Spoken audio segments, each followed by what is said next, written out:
So we'll have to have slides and all these soon here. With that, I will turn it over to the chair. We are streaming.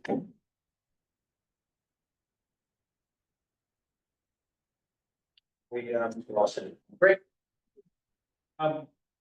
Make sure if anybody has their laptops, and make sure your mics. Yeah. Speaker is and or microphone.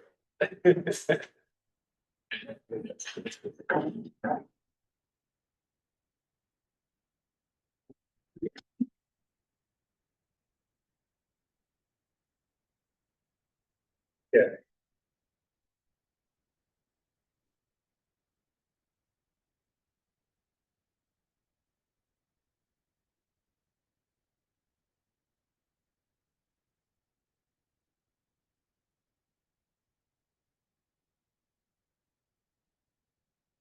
Great. Got to turn off my mic here. Give me a second.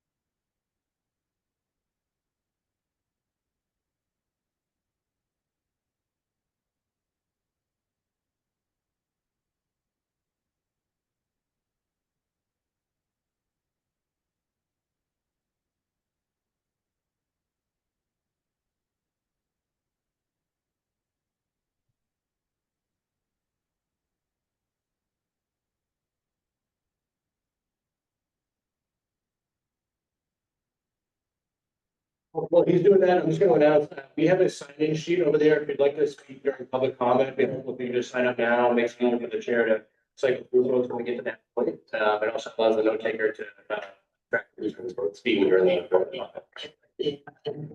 Additionally, we have on each of the tables on either side of the room, architectural plans and site plans for the project. If you want to stop by and take a look at the table.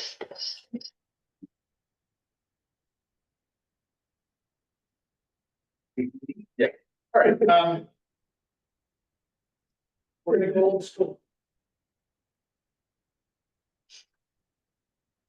To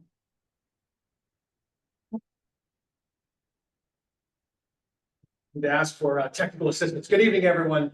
Welcome to the City of Newburyport Zoning Board of Appeals. This is our hearing for the evening of Tuesday, June 24th, 2025, it being 7 p.m. and we are broadcasting live. I'm going to take a moment to just introduce members of the board, also other members that are sitting at tables with me, as well as myself. My name is Rob Champetti. I have the privilege of serving as the chairman of the Zoning Board of Appeals. We are going to go through the evening tonight. We have some busy matters on the docket, of course, not the least of which, of course, is the matter at 45 Story Avenue, the comprehensive permit, which is third on our docket. But before that, there are two other matters which we will undertake in sequence first to just address in our public hearings. The way the Zoning Board of Appeals works, for anyone in the audience that might not be familiar or for whom this is a first visit to a public hearing of citizen volunteers. I will kind of walk everyone through what we do, the workflow of how we do our business. I'll begin by just setting out the guidelines of essentially the governance of what we do and how we do it. I'll introduce the members. I will establish that we have a quorum, which is our basis by which we can legally conduct business. We'll establish who our 5 voting members are, because we have 2 alternates. We'll go through introductions, and then we will, what I'd like to do is kind of walk us through a sequencing of workflow, what to expect. To begin with, to my immediate left is Mr. Ken Swanton, our vice chair. To his left, Mr. Stephen Delisle, our secretary. To his left, Mr. Gregory Bennett, member. To his left, Mr. Larry Ginta, associate member. And to his left, Mr. Jared Eigerman, also associate member. To my immediate right, I have Attorney Garrett Horseman from the firm of Pierce Atwood. Pierce Atwood and Attorney Horseman will be serving as our city solicitor and our legal counsel. Attorney Horseman will be sitting at tables, also assisted by his partner, Dan Bowler, who's also a partner at Pierce Atwood. Together, these gentlemen will serve as legal guidance and legal counsel to the members of the board, and thereby to the city as we undertake to delve into a very technical matter that is third on our agenda, which is 45 Story Avenue, the comprehensive permit. Going further to my far right, or to Attorney Orsman's far right, we have Andy Port, our Director of Planning, Ms. Caitlin Sullivan, who is our City Planner, and to our far right at tables, Ms. Gretchen Joy. Ms. Joy is our keeper of the minutes. She has the unenviable task of typing every single thing we say. So our congratulations and condolences go to her. But when you do speak, and I'll get to this in a moment, we have a segment of this evening called public comment. We do ask that everyone who does come up to kindly take the microphone so that we can broadcast simultaneously. What sits in front of me on this tripod is a device that's born of the COVID era. Many of you may be familiar with it. It's called the OWL. It's broadcasting on Zoom. It has it has optics that basically focus in on where sound's coming from, so that someone at home, if they choose to follow along, may do so and understand and see contemporaneously everything that we're dealing with as we see it. Behind me on the big screen is a broadcast of everything that is on the record, both filed in our records that are now part of the public record to which everyone would have access to, but also anything that the board members are seeing. And normally when our laptops are open, and soon I'll figure out what's wrong with mine, and mine will be as well. You may not see members of the ZBA turning around to look at the screen, but rest assured, they're looking at the same material. Anyone online is also seeing what's being referenced. That is being driven by either Caitlin Sullivan or Andy Port, both of them. But as slides are being presented, or as materials are being referenced by an applicant or otherwise, those will be published up here so that everyone in the room can see it. At the same time, anyone at home can also see it. So I'm going to take the roll. We'll establish our quorum. We'll designate our 5 voting members, and then I'll just go through a quick lay of the land, and we'll get right into the business of this evening. I want to thank everyone for coming on such a hot evening, and thank goodness it's also a cooling center, so that's good for everyone. Okay, calling the roll of the Newburyport Zoning Board of Appeals. Kindly just respond with either here or present. Mr. Ken Swanton, here.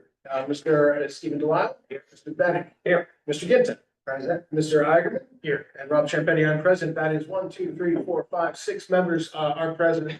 That is a legal quorum. Our 5 voting members this evening will be, unless, and by voting members, I mean that there's a designated 5 who are the legal voting members, unless there is a recusal or a conflict as voiced by any of the voting members, in which case the designated alternate or one of the alternates will step up and be voting member.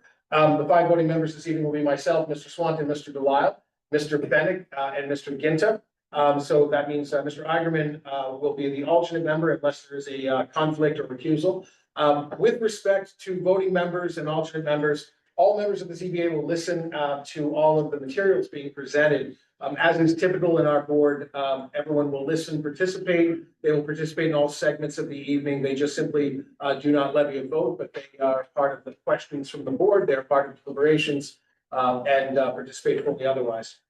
So, having established our 5 voting members and taken our roll call and established our quorum, I'd like to take a quick moment and just go through a lay of the land. And this is, again, for anyone who's not familiar with the business of the Zoning Board of Appeals, or really any public forum, this board, as an administrative body of volunteers, operates through Chapter 48 of Mass General Laws and flows down through the ordinances of the Newburyport zoning ordinance. Every city and town in the Commonwealth has something similar or something very close to identical. So that the board can conduct its business, we run by a modified version of Robert's Rules of Order. And to that end, we begin every evening by announcing the application. I will always read the application into the record, and there are segments of the evening so that you can be familiar with what to expect. We begin every evening by opening the public meeting, the public hearings, and we go usually in sequence based on the docket. What is before us and what is up on the screen is also online, unless an applicant has requested a continuance or unless there's some special circumstance or consideration to juxtapose those sequencings. We try to run in that flow. We will begin by opening the meeting and inviting the applicant or the applicant's representative to take the podium and to present the application. The application presentation is the first beginning of the process. I always begin by just announcing the application. I designated by street address and applicant, as well as just a quick synopsis of what the applicant seeks in terms of relief.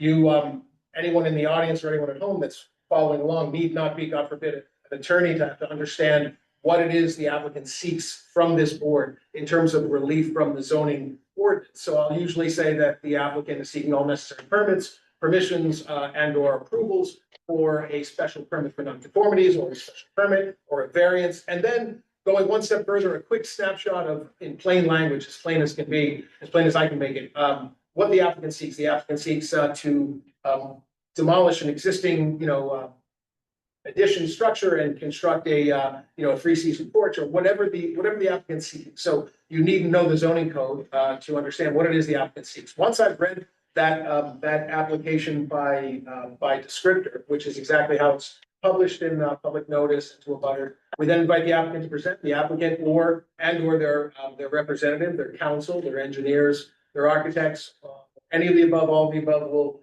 present to the board the application. Once they are completed, we will then close that portion of the public hearing and we go to public comment.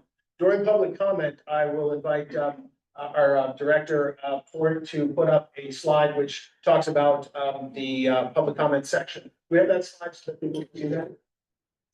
So this is the public comment slide. Again, under following Robert's Rules of Order, what we really try to do is we invite everyone to raise your hand in the room. We always go in the room first. We ask you to kindly give us your name and address so that Ms. Joy can record that in minutes. And then we invite you to speak your mind. We do ask you to kindly govern yourselves as responsibly as possible to stay within 2 minutes. I do have, as the chair, discretion, and we almost always grant it within reason to allow someone to complete their thoughts. I try to give someone fair warning if they're running a bit long, to make sure that someone has a moment to complete their thoughts. So I try to make every effort to make it not abrupt, if at all possible. But we ask you, in the interest and out of courtesy to each other, neighbors and others in the room who may wish to speak, to kindly govern yourselves to within 2 minutes. You needn't rise and be either pro or con, though you're welcome to identify yourselves that way. You can say you're for or against if you wish. You may just simply stand and take the podium and just simply share your thoughts. You needn't come down to any one column or the other. Once we go through the room by a raise of hands, and I'll just identify every hand that I see, we then go to online, and any hands online, we'll ask anyone who's logged in online to kindly raise your hand using the Zoom icon. We will then recognize you. We'll unmute your mic. We ask you to do the same. And again, just ask you to give your name and address. And again, please keep it within 2 minutes. I will try to do my best to let folks know if they're running long. Once we get through public comment in the room and then public comment online, we close that portion of the public hearing and we go to questions from the board. Before I just describe that, I want to say that if you choose to frame your public comment in the form of a question, we certainly welcome you to do so. Please know that we mean you no discourtesy or disrespect if we do not address your question directly, though you're welcome to frame it as a question. It is something being listened to and carefully recorded by the members. So rest assured, you will surely hear a version of, if not an identical restatement of your question in the next segment of the process, which is questions from the board. But please understand if you do ask a question as your public comment, we won't be answering the question on the spot. We will just be taking notes, and you will most surely hear that in one form or another. Once we close public comment and go to questions from the board, members of the Zoning Board of Appeals will, one by one, in no particular order, will pose questions to the applicant's representatives.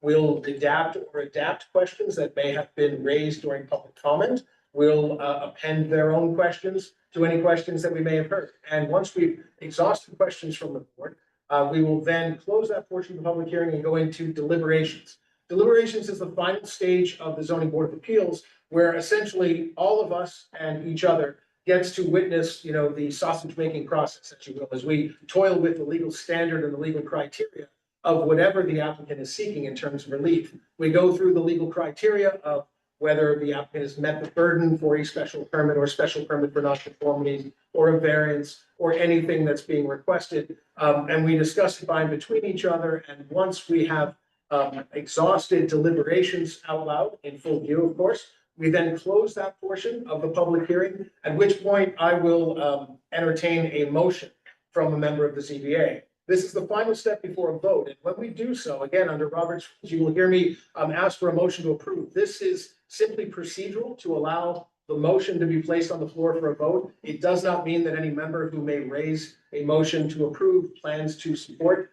the application, plans to vote in favor of it, or plans to approve it. It's simply a procedural way to get it before us for a vote. Once a motion is made to approve and seconded, I call the roll, and in order for the application to be successful and pass, it must meet with at least 4 members of the ZBA of the 5 that are voting in the affirmative. So 4 yes votes means the application passes and is approved. So essentially, that is the lay of the land. I'm going to take another moment when we get to our comprehensive permit, and I will invite Attorney Orsman to make a few remarks with respect specifically to the process, legal criteria, and the lay of that. It's slightly different, and we'll get into that in a moment. Before we do, I want to point out a few things in the room. I don't know if Andy had mentioned this, but just to restate it, I believe he has. We always ask an applicant, especially in something as comprehensive as a comprehensive permit, to bring copies for members of the public. Although this is all online, you may have well chosen not to print 700 pages, and we don't blame you for that. So we have as much here in hard copy as we can muster in several copies, architectural engineering and otherwise. They are at 2 tables in the room. There is also a sign-up sheet, and the sign-up sheet, we ask anyone who wishes to participate in public comment for the comprehensive permit, which is the 3rd matter on our agenda, to kindly sign that, and we will go through it in as best we can, a sequence as much as possible. So without further ado, and thank you everyone for the indulgence. It's important that we go through this just because we have the full room. We want to make sure everyone understands what to expect. So with that, we're going to get into open our public hearings. And our first matter this evening is the application of Nick Laundrie, 234 Merrimack Street. This is a continuation of a variance, a special permit, and then a second special permit. It's a matter continued from the meeting of May 27th, 2025. The applicant has made a request to continue that. Members of the ZBA, do we have a motion to continue as requested by the applicant? I'll make a motion to continue DCOD special permit for multifamily use and variance hearings for 234 Merrimack Street to August 26th of 2025. Thank you. Mr. Swanton's motion to continue to August 26th, 2025. Do we have a second? Thank you, Mr. Delisle. Motion made by Mr. Swanton and seconded by Mr. Delisle. And the motion to continue to August 22nd. Did I already get the date? 26. Thank you. Calling the roll, Mr. Swanton. Yes. Mr. Delisle. Mr. Bennett. Yeah. Mr. Ginton. Yeah. Mr. Eigenman. 3 days. Thank you. I vote yes. That's 5 in the affirmative. The ayes have it. Motion carries. Matter is continued to August as requested. The next matter before us is an application also on continuance. This is the application of Tristan Tola, 20 Erie Avenue. This matter was continued from May 27th, 2025. The application is a special permit for nonconformities. The applicant continues to seek a reconstruction of a pre-existing non-conforming single-family home on a lot with insufficient lot area. The new dwelling will expand vertically and will maintain an existing non-conforming front setback. Now, this is a matter that we had asked the applicant to come back before us with additional information. Is the applicant in the room? Yeah. Council, thank you. We wish to ask your indulgence to allow us to take on the comprehensive permit next. Certainly. And ask if you would be so kind. We know it's a jostle, but we just feel that given the gravity of the room and lots of folks, we would like to be at our best at each point. Would you indulge us to allow us to continue to just the back of the comprehensive permit? Certainly, we're having to extend. Okay, thank you very much. So on the applicants, I won't say the applicant's request, say their indulgence of our request. We will move this. We will move this, or we propose to move the application for 20 Erie Avenue to our third and last matter on our docket this evening. Do we have a motion to move? Very good, and seconded. This is a voice vote. All those in favor say aye. Aye. Any opposed? No opposed? Abstentions? The ayes have it. Motion carries. Thank you, council. Okay, that brings us to the third matter before us this evening. This is the application by Port Plaza Realty Trust, care of Lisa Mead, Tellerman and Costa. The application is 45 Story Avenue. It is a comprehensive permit subject to chapter 40B, a comprehensive permit to construct 212 residential units in one building. Now, before we go through the sequence that I described earlier and hear from the applicant, the applicant's counsel representatives. I want to take a moment to again reintroduce to my immediate right, Attorney Gareth Horsman from Pierce Atwood. It is important, as it is very technical business for any volunteer court, to say the least, that we undertake to cross every T, dot every I with great care and caution, as well as with great credibility and responsibility. To that end, we have enlisted legal counsel to be here to help guide us. And also it is important to make sure that we establish for all of you that are in the audience exactly what 40B is and how it works, what it is and what it is not. And to that end, counsel, kindly just give us some thought. Sure, thank you for that introduction. Yeah, so chapter 40B, the comprehensive permit statute, it's a little different from the type of activity or hearings you might be accustomed to seeing planning board or the zoning board of appeal. In that it's mostly controlled by a state statute and state regulations as opposed to local rules and regulations. Local rules and regulations do still play an important part in this process of just not the be all and the end all. Basically, the way the statute works is somebody who is willing to do a comprehensive permit project will first go to a state subsidizing agency and seek permission, called a project eligibility determination. To get that permission, they have to make certain showings that the project is financially feasible, for instance. They also have to agree to certain limitations. One limitation is that there has to be an affordability component that can vary from subsidizing agency to subsidizing agency. The most frequent one that we have an issue here is that at least 25% of the units will be affordable to people earning less than 80% of the area of median income. So that's one agreement the applicant makes to get started with the 40B process. There are others, for instance, there are limitations on it, which is where the term limited dividend organization comes from. And an applicant has to agree, if it's a private entity, to be a limited dividend organization to engage in this process. In return for that, they get certain benefits. One benefit is right here before you. The applicant gets to go to a single board, the zoning board of appeals, for every single local permit it needs. That could be sitting in place for conservation commission, the planning board, or some other entity. But it's one-stop zoning, and that's why it's called a comprehensive permit. Another benefit is the applicant gets to request waivers of the local rules and regulations. And the board has to listen to and grant those waivers if it feels like it's consistent with local needs. And the last benefit is that ultimately the board's decision, if there is a disagreement between the applicant and the board, goes to a special state agency known as the Housing Appeals Committee, as opposed to a court that applies pretty complicated statutory criteria to determine whether that decision was appropriate. What this board is going to be tasked with doing is first determining whether the project should be approved. And it should be approved unless the board can find that project not consistent with local needs. That's a defined statutory term. It's quite complicated. It has within it numerous other defined terms. But the basic idea is that the board has to weigh the regional need for housing and also the local need for affordable housing against the regular issues and things that the local regulations seek to protect. And there is, in general, in the 40B process, a pretty heavy weight in favor of affordable housing. So the board is going to be tasked with making that, weighing that decision and making that determination.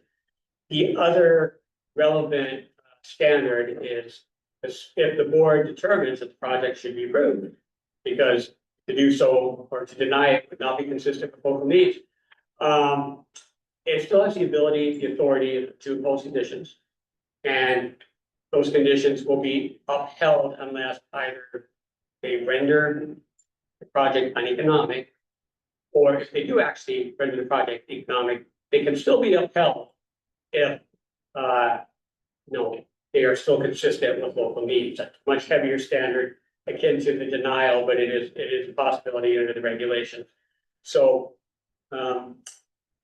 those are the standards the board has to apply. They're not the typical standards you see for variances or special permits. There's a little less discretion in them. There's a little more nuance in them. I think, for those people in the audience, the typical comments are still relevant. They should still be made, but they may not have carried the same weight in the statutory criteria for making the determination as to whether to grant this permit and under what conditions as they would for a different type of. And I guess lastly, a few other things. There are some other limitations on the board's authority that aren't really so much statutory, but they're in the cases. Obviously, the board is standing in the place of other boards, planning boards, conservation commissions. It can only do the types of things that those other boards would have authority to do under their statutes, right? But just because this is a comprehensive permit, it's not carte blanche to do anything a board, wants to do. It's really acting in place of these other boards. It has to stick to their own jurisdictional limitations. And there are the other limitations of certain parts of this process that the board cannot get into.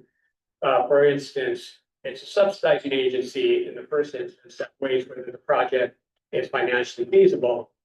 The board doesn't get to second guess that unless if there's a major project change, it goes through kind of a reevaluation effort again with the subsidizing agency. Or if there is a dispute as to whether certain conditions can or cannot be imposed because of their economic consequences on the project, then it is within the authority of the board and the applicant to present financial information on the project as to why those conditions have a certain impact. Lastly, this particular application is what we call a local initiative project or LIP. And that means that it is co-sponsored by the city and the applicant. There's been specific rules to LIPs, but in this case, it is a bit of a joint application. Yes, it's sponsored by the city, but the zoning board of appeals still has to do its own work as a separate permitting authority and apply the statutory criteria. So in that way, the city is kind of sitting in two different places. And finally, the specific application, which I'm sure we'll get to down the road, I would say it's unusual but not unique in that what these applicants are doing is they're basically cutting out a piece of land from a larger previously approved development that can be done.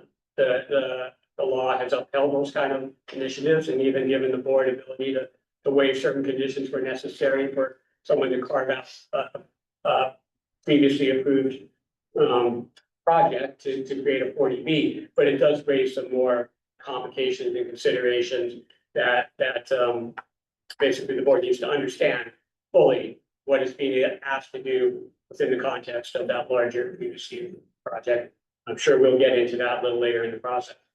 That's really all I have to say. I think I've covered everything. Is there anything else you wanted to speak to? No, I appreciate that very much. Any member of the CBA have any questions for our council before the process before we begin? Very good. All right, Attorney Worthman, thank you very much. Ladies and gentlemen, I also want to say before we begin, again, if you wish to speak during public comment this evening, we will be for this meeting and every meeting hereafter during the pendency of the 40B comprehensive permit process. We will be dealing with public comment by a sign-in sheet. We will, of course, deal with online public comment as it comes in online during that segment. To that end, we will always take public comments that are in the room first. So anyone who's listening online, we will look for hands after we've exhausted public comment in the room, making and affording time for public comment that's virtual. We have also said, this is on the city's website, in the interest of administrative economy and also just good old fashioned energy and bandwidth and attention by members of this volunteer board, we are calling a 10 p.m. a hard stop throughout the pendency of the 40B comprehensive permit process. We will have some discretion, of course, but in the interest of making sure that we can move methodically and credibly as well as thoughtfully through the subject matter of this evening and the subject matter of community concerns, community comments, the subject matter of the material itself in all its depth and width. We have to have some hard deck, as it were, and as a board, we have selected 10 p.m. as a reasonable hard deck to shoot for. So we want to say that if you are signed up on a public comment sheet, there will be many evenings that we will be undertaking this in sequence, taking likely several months. So rest assured, doesn't mean you'll wait several months to be heard. But if your comment is not heard the evening that you signed up, please accept our apologies in advance and know full well that we intend to hear from you. We invite written comments as well, and we will ask you and do our best to to make sure that everyone's comments are heard and at least taken into account in as close a sequence as we can possibly endeavor. So the last thing I'll point out is that subject matter and vertical subject matter. Basically, what I mean by that, this is a comprehensive permit, and to Attorney Horstman's point, we are dealing with a multitude of different strata of subject matter. We are dealing as a board of volunteers that typically just handle zoning, with everything from conservation-related matters, stormwater matters, geotech, hydrotech, architectural, traffic, environmental, engineering, and essentially everything in those major, what we call subject matter verticals, those pillars, as it were. We will endeavor to take evening by evening so that we can create an orderly category of subject matter for the board to undertake, for the applicant to present, and for members of our public, our fellow residents in our community to be able to prepare so that when you come in on an evening and we are dealing with stormwater management, we will ask that you bring your comments that are related to stormwater management. We will encourage you as courteously as possible to refrain from comments that are outside of that vertical, because essentially, you know, we're all the same as one another and each other in our ability to absorb this information. So we want to keep it verticalized so that we can move methodically through this process. So we will encourage and urge you to kindly prepare yourselves as well. We will announce at the end of every hearing whether we're continuing the subject matter into the next meeting 2 weeks following, or whether we are going to move on to a new subject matter area. So everyone, and that will also be published at the city's website, so that everyone has full and fair advance notice to know that we are moving on to traffic analysis, or we are staying on stormwater. So with that in mind, and with all of your patience, indulgence, and our gratitude, we are going to endeavor to do our best work and most thoughtful work as members of this community that stand evenly footed with each of you, although we are the ones sitting behind the table this evening. So with that, we will open our public hearing on our comprehensive permit under 40B. And this is the application of 45 Story Avenue Port Realty Trust. Attorney Mead, on behalf of Mead, Talman, Costa, and the applicant. May we hear from the applicant? Thank you, Mr. Chair and members of the board.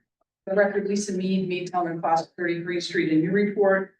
With me this evening is Ed Bradford of the architectural team, Randy Myron of the Bowler Engineers, and Jeff Dirk as traffic engineer. My fellow counsel, Steve Schwartz, is online, and the owners of the project, Richard and David Kaplan, as the trustees of the Port Plaza Realty Trust, are also online this evening. As the chair indicated, this is an application for a comprehensive permit. Our goal this evening is to a broad brush overview of the entire project, so you have that as a place setting as we go into those pillars moving forward, as the chair indicated, will be the schedule. So to start the overview, and you can go to the next slide and the next one, please. This is a comprehensive permit to construct 212 mixed income residential units in one building located on a portion of 45 Story Avenue, along with the related parking and infrastructure. There will be 212 units, of which 53 will be income and deed restricted to households at or below 80% of the area median income. And there will be 159 market rate units. All 212, because this is a rental project, will count towards the city's mandated 10% subsidized housing inventory, and will therefore take the city over their required 10% subsidized housing inventory requirement. There will also be 261 parking spaces on site, of which 238 will be in the garage, and there will be 23 service spaces. You can go to the next slide, please. So just to orient everybody, this is a GIS view of 45 Story Avenue. At the top of the screen is High Street, or 113, excuse me, Story Avenue. And that's where you come into the plaza.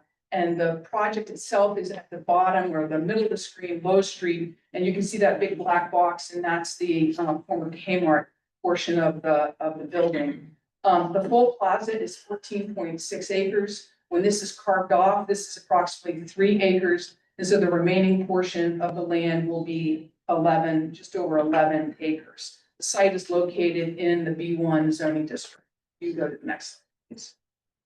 And here's a photograph, an aerial photograph, so you can see the plaza once again. And as Andy is pointing out in the back, that is the location of the proposed multi-family structure. Next slide. And here's a different angle of the Kmart building and parking lot, which most of you are aware of. And the next slide, please. And this is a view from Low Street up into the parking lot in the back of the Kmart. So just to remind everyone, the city has worked, the applicant has with the city, as Garrett indicated that this is a LIP project. So well over a year, in fact, almost 2 years, as I look back at my calendar today, which resulted in a development agreement about what could be built here and how the applicants would go about it. And so this is a local initiative project, which was endorsed by the mayor as the co-applicant to EOHLC. Next slide, please. EOHLC has issued a site eligibility letter, which was dated April 1st, 2025. We were required to notify EOHLC of this application, and we did that. The applicant owns the site. That is a requirement as well. And Newburyport is under, currently, they're required 10% of SHI, last reported on the 2020 SHI report by the state at 9.45%. While this is a comprehensive permit, it's also important to know, we go to the next slide, Andy, that this project actually fits within some of the goals of the city's master plan, and uses as its guide in architectural design, the city's smart growth zoning district design guidelines. So as to the master plan, Housing Goal 1 notes the city should increase the variety of housing options to promote lively and active and diverse populations to accommodate households varying housing needs and family structures. Here, the proposal, of course, is a multifamily housing development within a commercial area allowed for mixed-use benefits, including access to services and supplies without driving. And the proposal includes both all 1, 2, and 3 bedroom units. The next goal that it meets is housing goal number 2. If you go to the next slide, and then that is to achieve the housing production plan goal, helping the city achieve its 10% SHI. As I indicated a minute ago, the proposal will allow the city to exceed its 10% SHI requirement. And from a design perspective, Ed is going to review with you how the project is consistent with the city's smart growth zoning district. Next slide. Additionally, the project provides 1.23 parking spaces per unit. The smart growth zoning district requirements are 1 parking space per 1 bedroom unit, 1.3 per 2 bedroom units, and 1.5 per 3 bedroom units. So we are within that realm of the smart growth zoning district as well. I think importantly, the proposal reactivates a long vacant building in a very prominent location, and in doing so will create a vibrant mixed-use community at this end of Story Avenue. Importantly, the proposal reactivates that building and will be integrated into the whole shopping center and commercial area.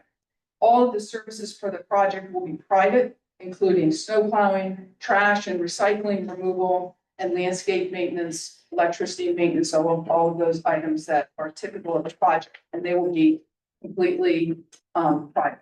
Next slide, please. So with that, I'm going to turn this over to Ed, who's going to go over the design process and how we got to the design that's being presented to you.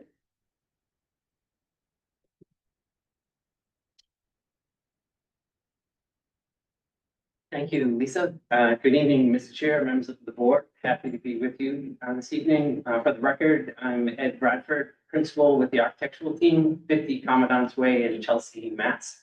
And I'm here with my talented colleague, Gian Seringer, who's done a lot of great work in this project as well. So I have a short presentation to just walk you through the architectural design as Lisa noted. This first exhibit outlines the existing conditions, some of which Lisa just covered, but I'll dive in a little bit deeper here.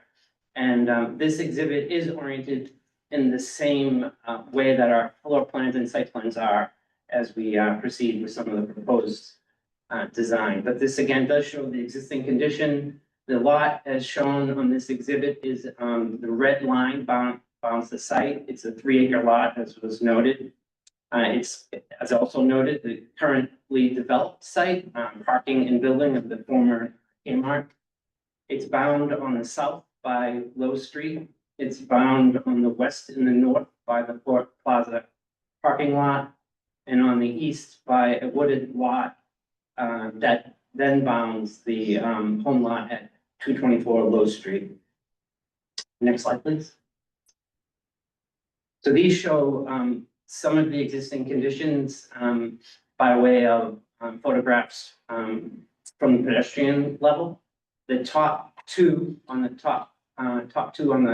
top row show views from Low Street. The image on the left shows the west entry to the Port Plaza currently. And the image on the upper left there shows the west driveway that is really a service access from Low Street. But not a particularly engaging environment on Low Street, and one that we hope folks will agree that our design does improve substantially. I think the only redeeming quality really on Low Street in this existing condition is the existing tree line, and that existing tree line will be maintained in our proposed design. The image in the lower left shows the image on the upper right there shows the I'm back to the lower left again. That shows the view from the upper parking lot. Again, bit of a grim environment. The existing building is solid, not particularly engaging for the pedestrian. Here is our level 1 floor plan and site plan. As Lisa noted, 212 apartment homes. The mix of homes is approximately 45% 1-bedrooms, 45% 2-bedrooms, and 10% 3-bedrooms as required by the comprehensive permit rules. As Lisa noted, 53 of the apartment homes are affordable, so 25% of the apartment homes are affordable.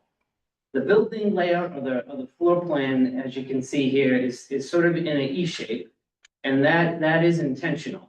The goal here is rather than have a particularly long wall that would be fronting on any of the exposures, and one of the most sensitive exposures, of course, is along Low Street. Rather than having a long building wall, the intent is to have a series of courtyards that open to the street. So with this E shape, we organize the longer legs of the building perpendicular to the street, and then have the short ends of the building fronting on the street, and then engaging courtyards that also address the street. So fronting on Low Street and facing south, it's a nice advantage for these courtyards. Are 2 courtyards, a pool courtyard that's adjacent to the amenity space, so of course a more active space. And then to the right of that, the larger landscape courtyard is a more passive space, but I think great amenity space for residents. To the left, along the drive access into Port Plaza is a smaller courtyard. Again, intended quiet passive spot for residents.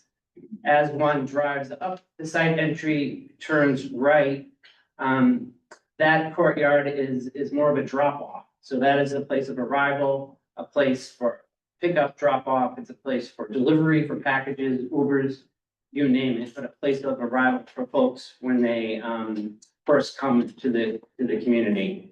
The peach color uses in the floor plan they show, again, the more active amenity spaces. So amenities that would include a fitness center, a lounge, and associated spaces, again, connected, both interior and outside with the active, courtyard spaces.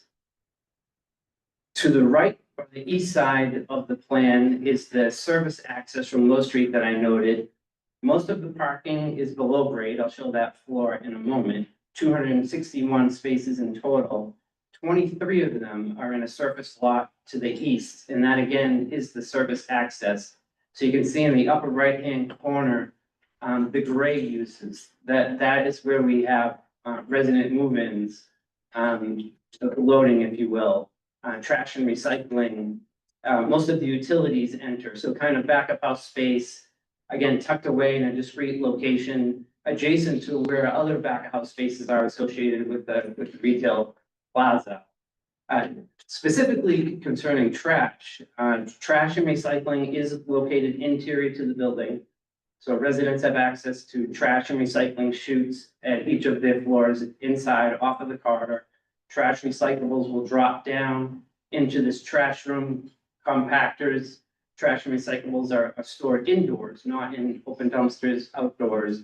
And then periodically picked up, as Lisa noted, by private haulers on a periodic basis. Adjacent to that gray zone, I should point out also is a bike parking location, indoors covered for 89 bicycles. That actually is accessed from the more public front or retail front sidewalk. Next slide, please. So this shows the parking level. This is the lowest level of the building, just below the first floor that I just walked you through. Pretty straightforward, of course. This is where the bulk of the parking, as I noted, is located. We really, I'll show this in a moment in a section that I'll show a bit more clearly, but we do think we have really used this site to best advantage. It's a sloping site, so we've tried to tuck the parking garage into the site. So really it will, for the most part, not be visible. The one spot where it would be visible would be along Low Street, because that's the low side of the hill. But you can see in this floor plan, what we've done is we've lined that part of the parking garage with apartment homes.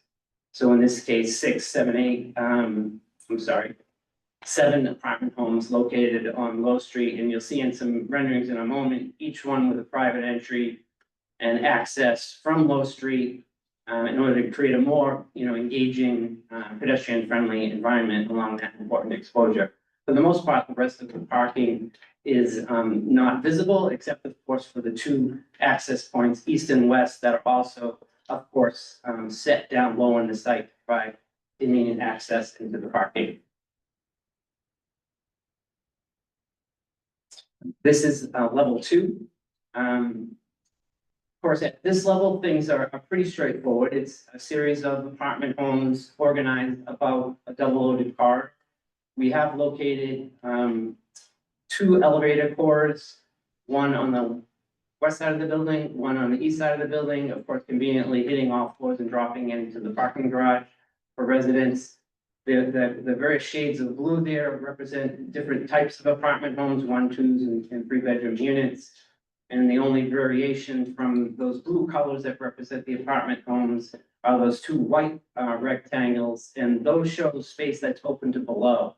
So we want the amenity space to have nice tall ceilings for the larger spaces of assembly, larger glass areas that you'll see in a moment. So we take advantage and create a 2-story space at those locations. Next slide, please. And then we're moving up here to level 3. Very similar, of course, to level 2, but what you will notice as we move up through the building, each of the floors gets a little bit smaller. The footprint gets a little bit tighter. And the reason for that is, I'll talk about in a moment, is we're proposing, as outlined in smart growth design guidelines, a strategy of stepping back the building as the building gets taller, with of course, the intent of minimizing the impression of height of the building. So that the areas that Andy is highlighting there are sections of roof below level 3. that'll be more apparent in the renderings.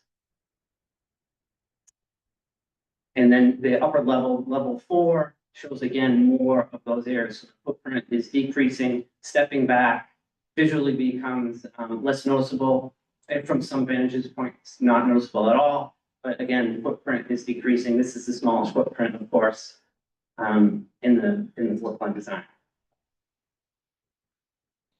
So as Lisa noted, all along here from the beginning, we have been looking at the smart growth design standards. You know, they're homegrown, based on amazing precedent. So it's definitely something that has informed us along the way. In particular, there's a couple of graphics that we put up here that we did look to even closer than other sections. The one on the left is just a simple diagram that shows how a downtown Newburyport building is often structured.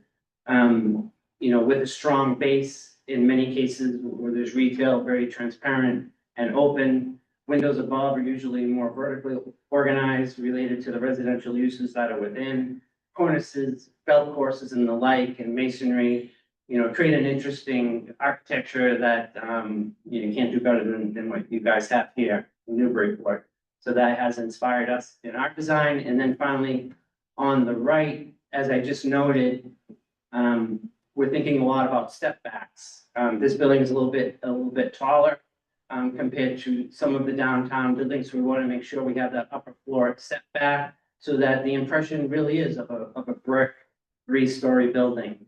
That's the architecture that we're driving for here.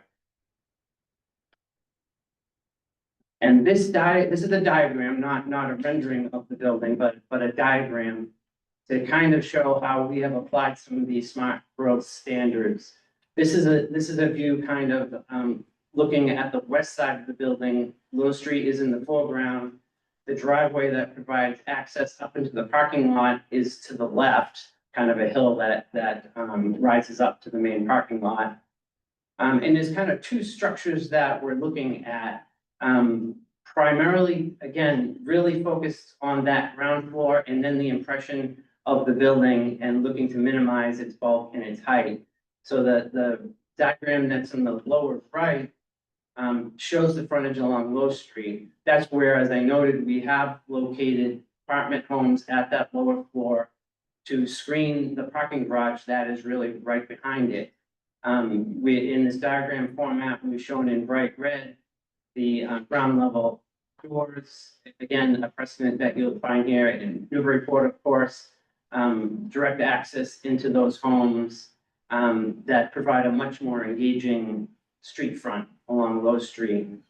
And the diagonal dashed line kind of represents as your standard, also shows the idea of stepping back, a 3-story base, and then the floors above stepping back, so they recede and they're not obvious from the pedestrian level.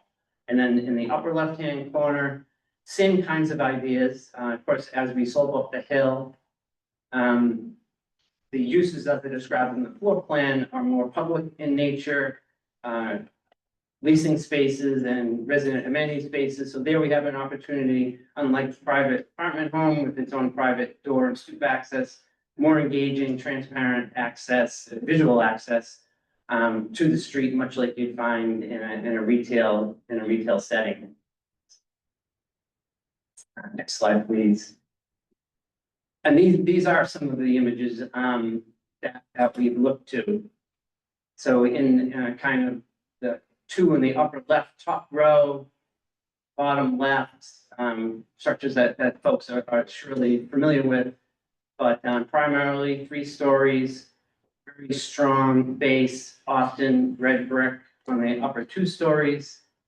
And then the image on the far right and in the middle on the lower row, that's the kind of row house architecture that we're inspired by here locally, particularly on the right view, ground floor apartment homes or private residences that directly access that sidewalk.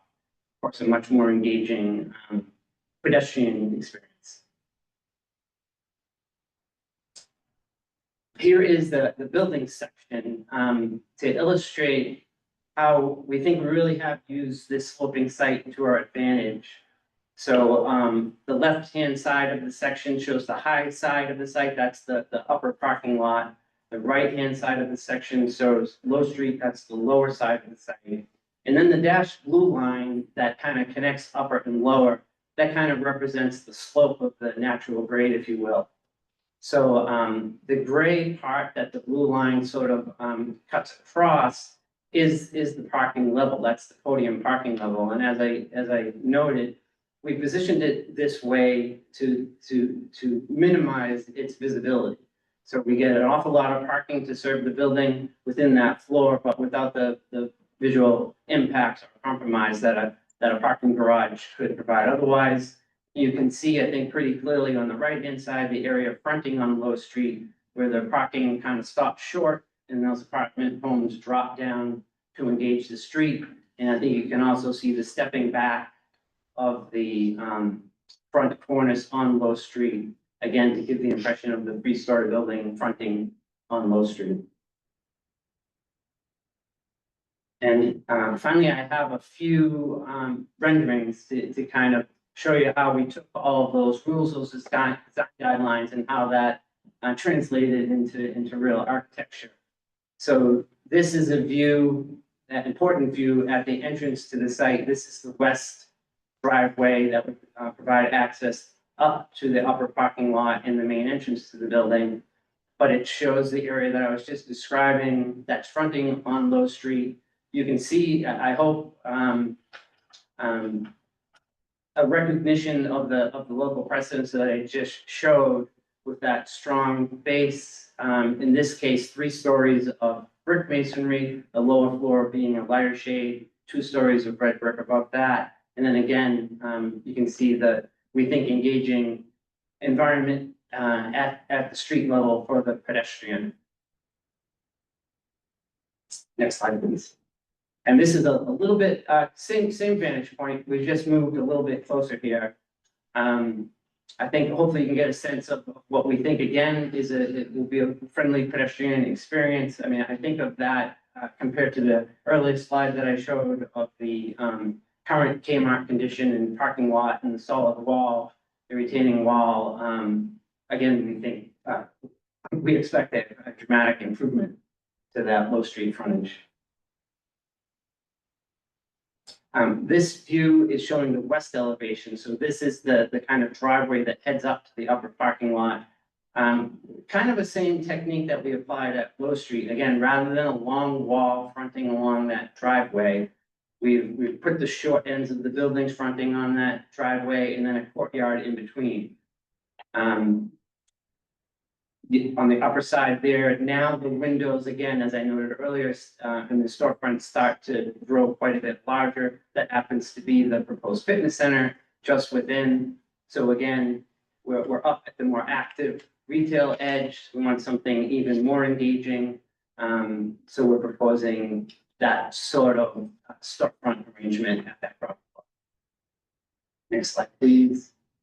And then finally, a couple more here. This is the north elevation. So this is the elevation that does front on the plaza. Here we do have a bit more of a building wall, which we think is appropriate for a retail setting, for the plaza setting that it sits within. You can see the very strong base, I would call it retail base, in this case, activated by the active amenity spaces and the primary entrance, which is leasing center.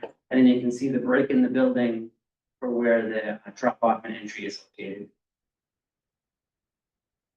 And then finally, the last slide, please. This is a zoomed in view of that very entry. So we've spent some time with Randy and team on making sure to have proper turning radii and the like for delivery trucks. Of course, drop off, pickup. We think it'll be an active area, but we want it to be out of the driveway for typical traffic within the plaza. You can see pretty generous sidewalk, tree lined, again, with the larger, more engaging windows, both fronting on that entry drop off and along the sidewalk. So that does include my quick overview of the architecture, and I think I'm going to turn it over to Randy.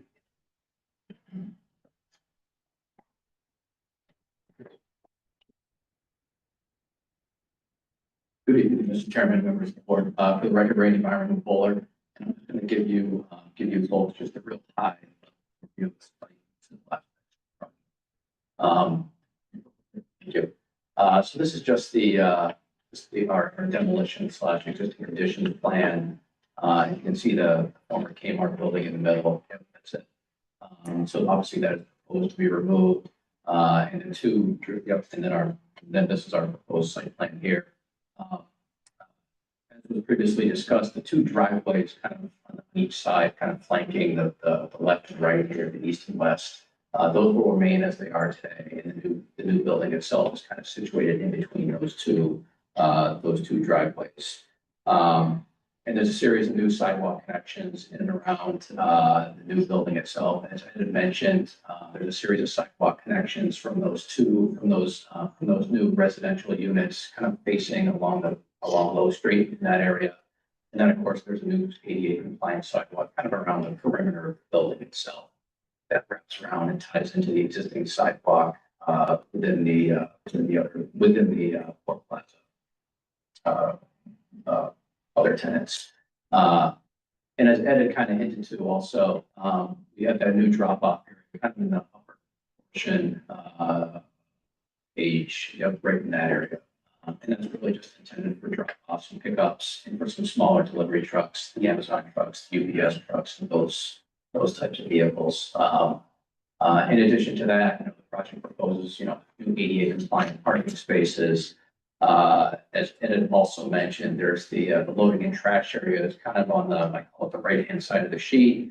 And that's similar to, that's in line with some of the other tenants within the plaza, including Shaw's and some of the other ones, where it's in the back of the house, kind of along that rear access drive there.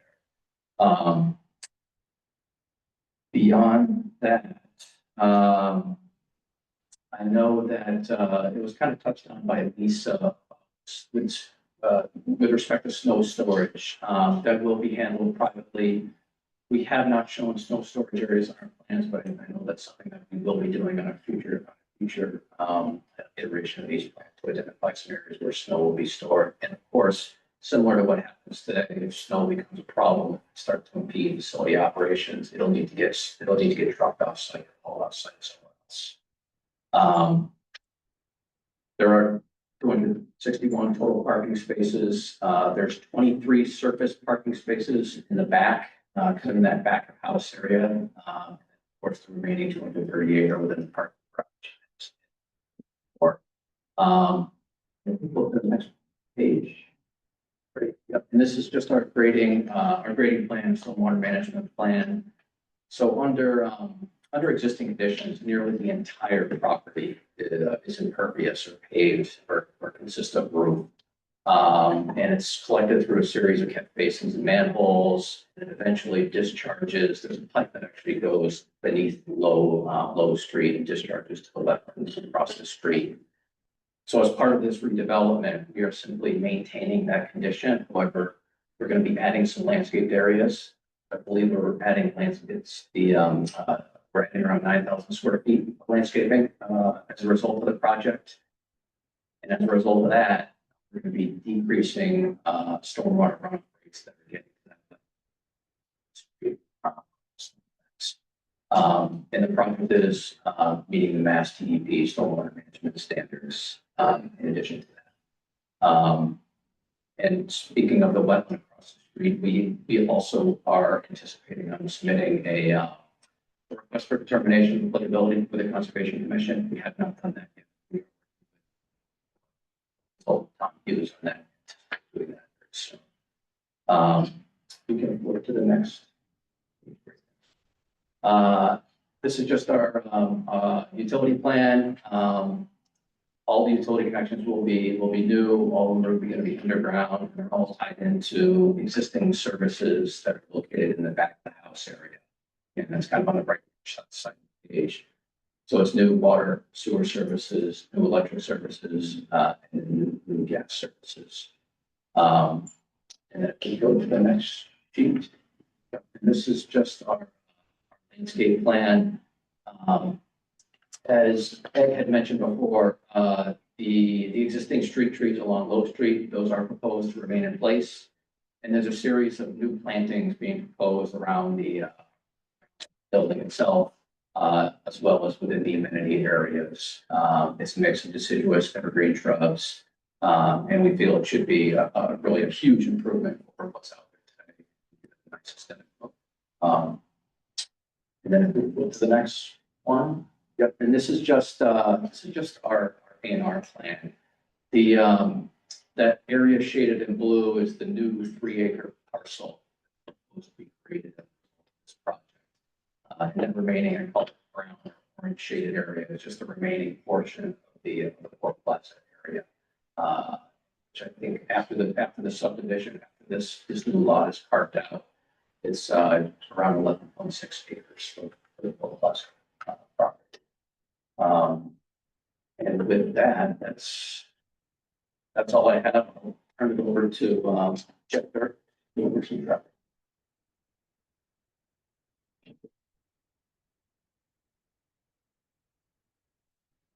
Good evening, Mr. Chairman, members of the board. For the record, my name is Jeffrey Dirk. I'm the managing partner with Vanessa Associates, and we're the transportation consultants for the project. So I think, as the chair had mentioned, probably transportation is one of the deep dive items that you'll take up at one of the future meetings on the project. However, I think consistent with what the previous presenters have gone through, I'm going to give just kind of a high level overview of the transportation assessment. And then be happy to answer any detailed questions that you or audience members may have now, or after you have your peer review and they dig into the transportation assessment. Next slide. So I do want to mention, until prior to getting into the details of the slides, that what you have before you in terms of the project and its setting is pretty typical of what we're seeing now for multifamily residential developments. In fact, our office is working on at least 5 projects that are being developed in a similar setting, in that we have multifamily residential being located either replacing buildings within shopping plazas or going into underutilized parking areas. We just recently approved a similar number of units at the Swampscott Mall down in the Union Square area, doing exactly the same thing, about the same number of units being built in the parking area of the shopping plaza.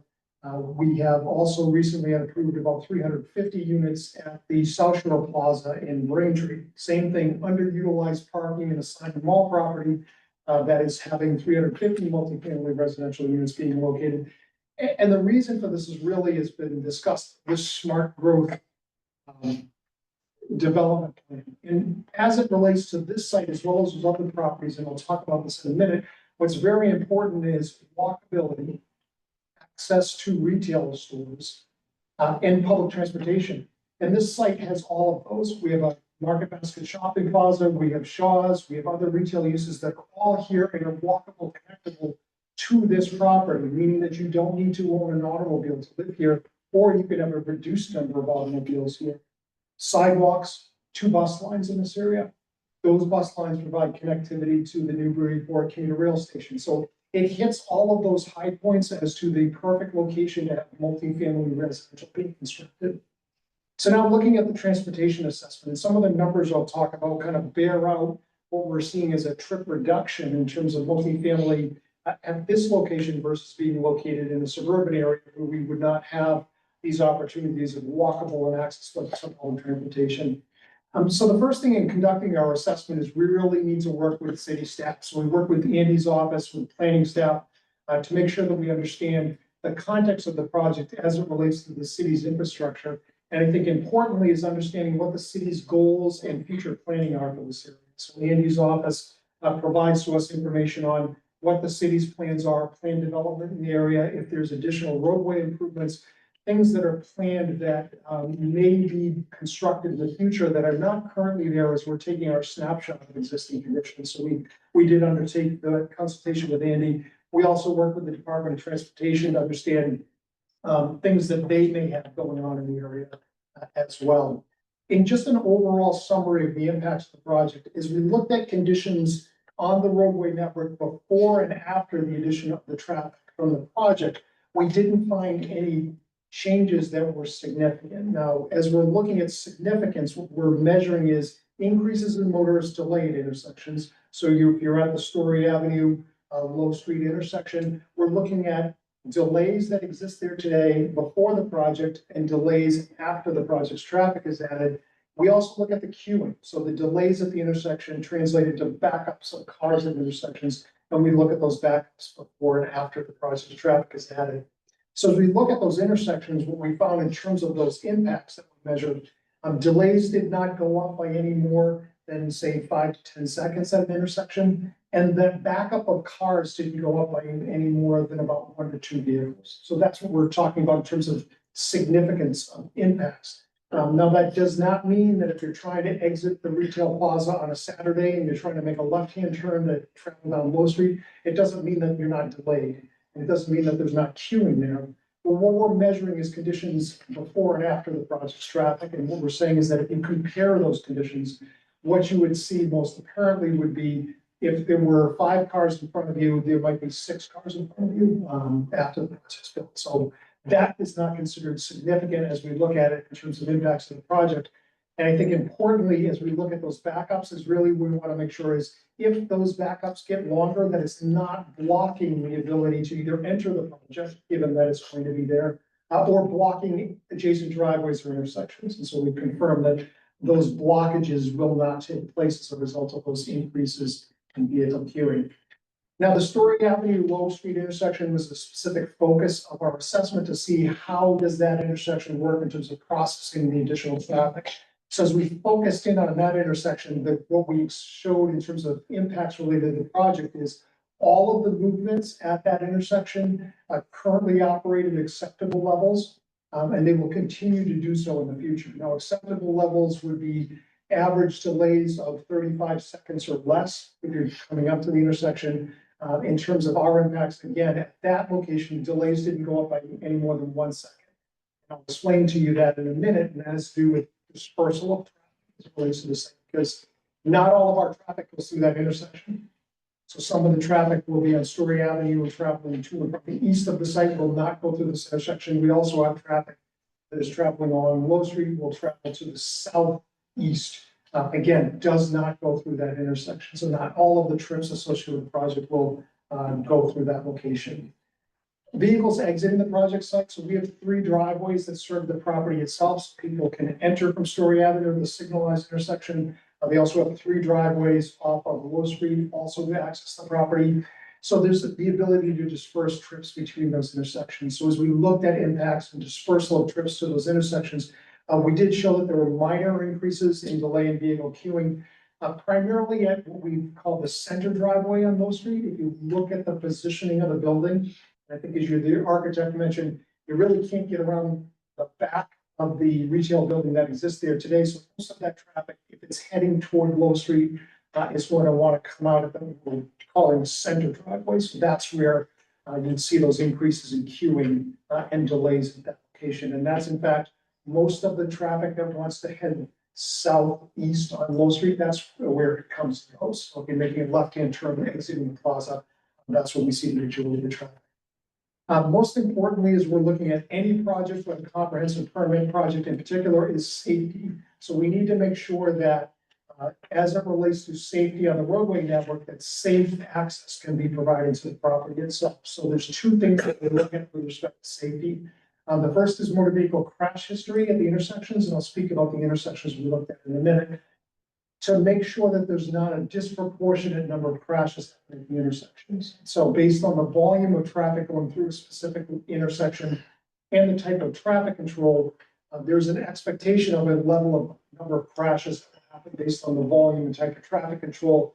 And if there's a disproportionate number of crashes in relation to those conditions that is deemed a high crash location, none of the intersections in this area are deemed high crash locations.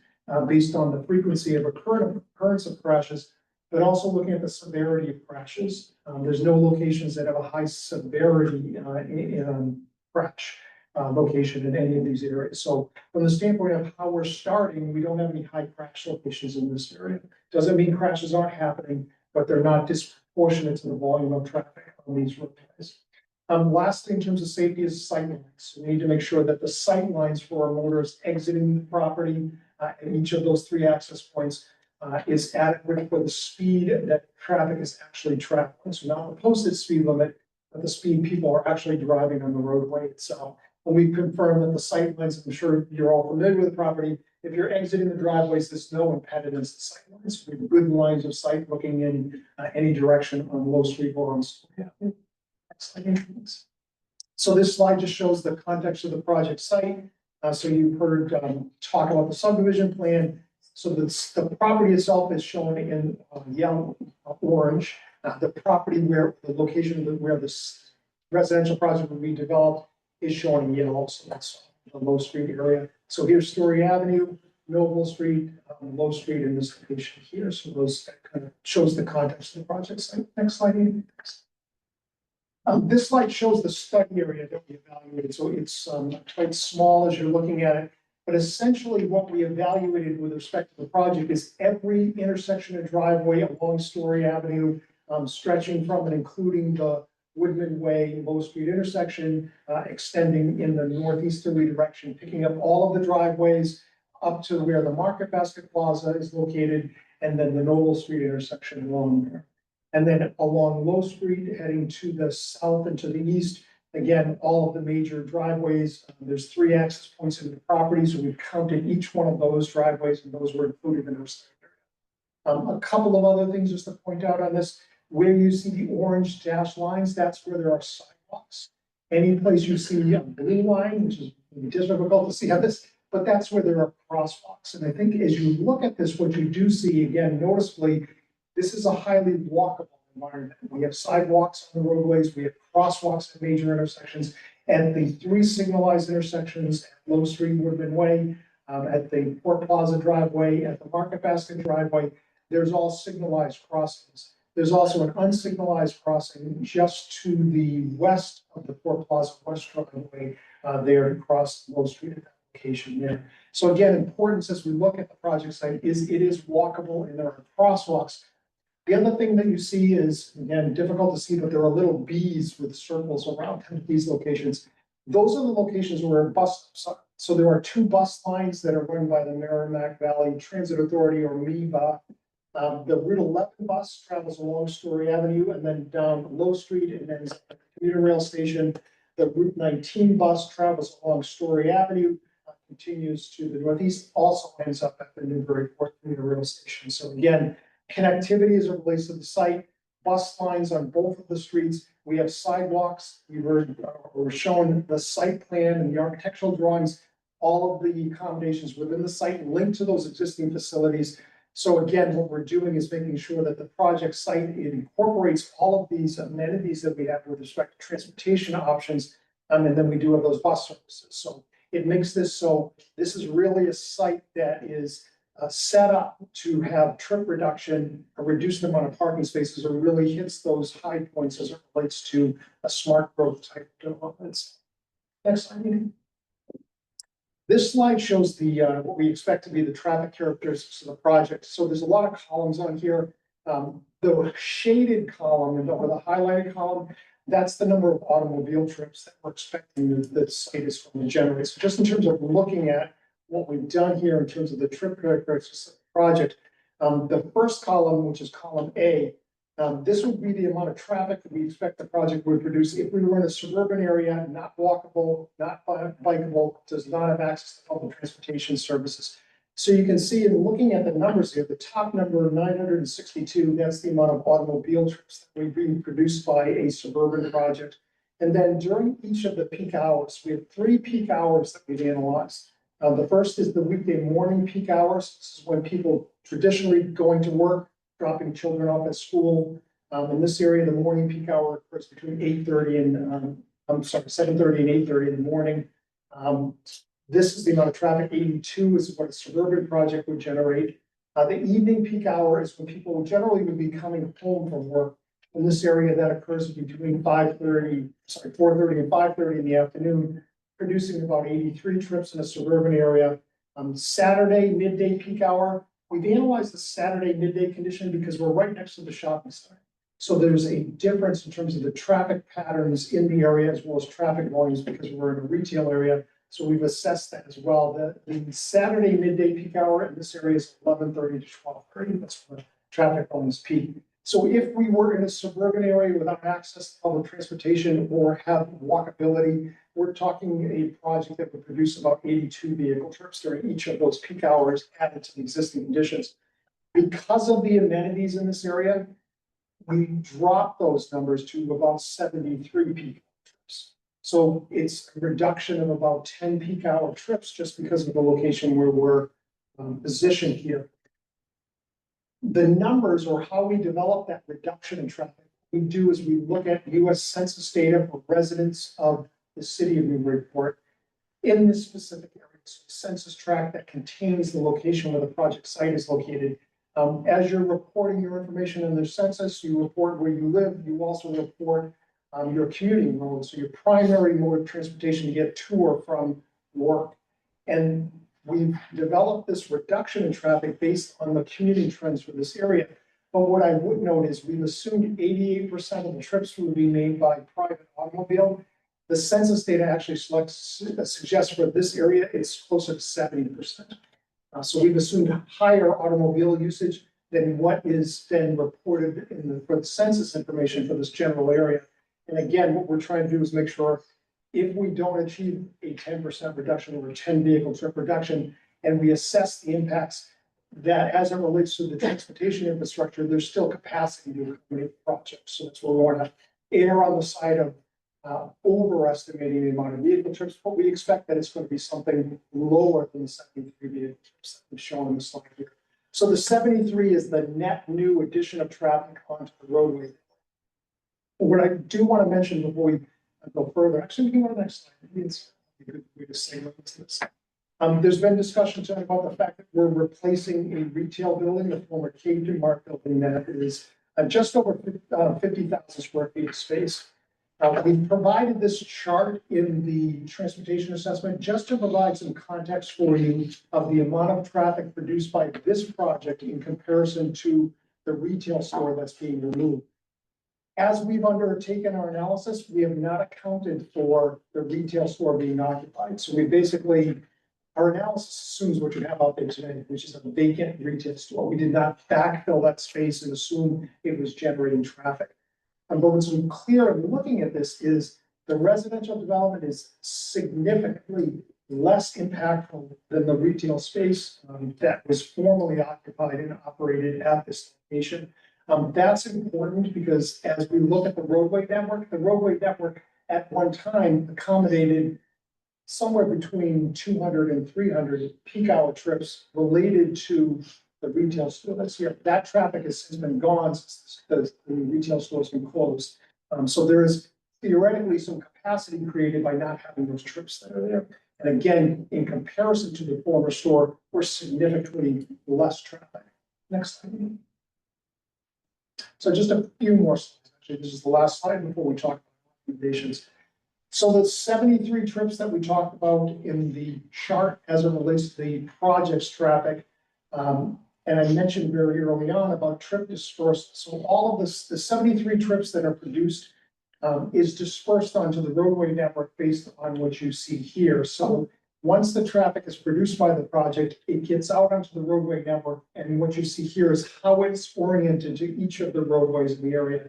So looking at the slide here, what you can see is about 55% of the trips are heading toward the 95 interchange. So it's traveling to and from the southwest on Story Avenue. About 17% is traveling to and from the northeast. And then we have 28% of the trips traveling to and from the southeast of the project site. So those 73 trips, they come out from the project and then they disperse itself onto the roadway network based on the distribution here. So you can see that the volume of traffic that's produced at any one intersection is less than 73. So the numbers start getting smaller and smaller as you get away from the project site. These numbers are developed based on the same US Census data that we use to look at the mode of transportation. So you report that you live in the city, and you also report where you work.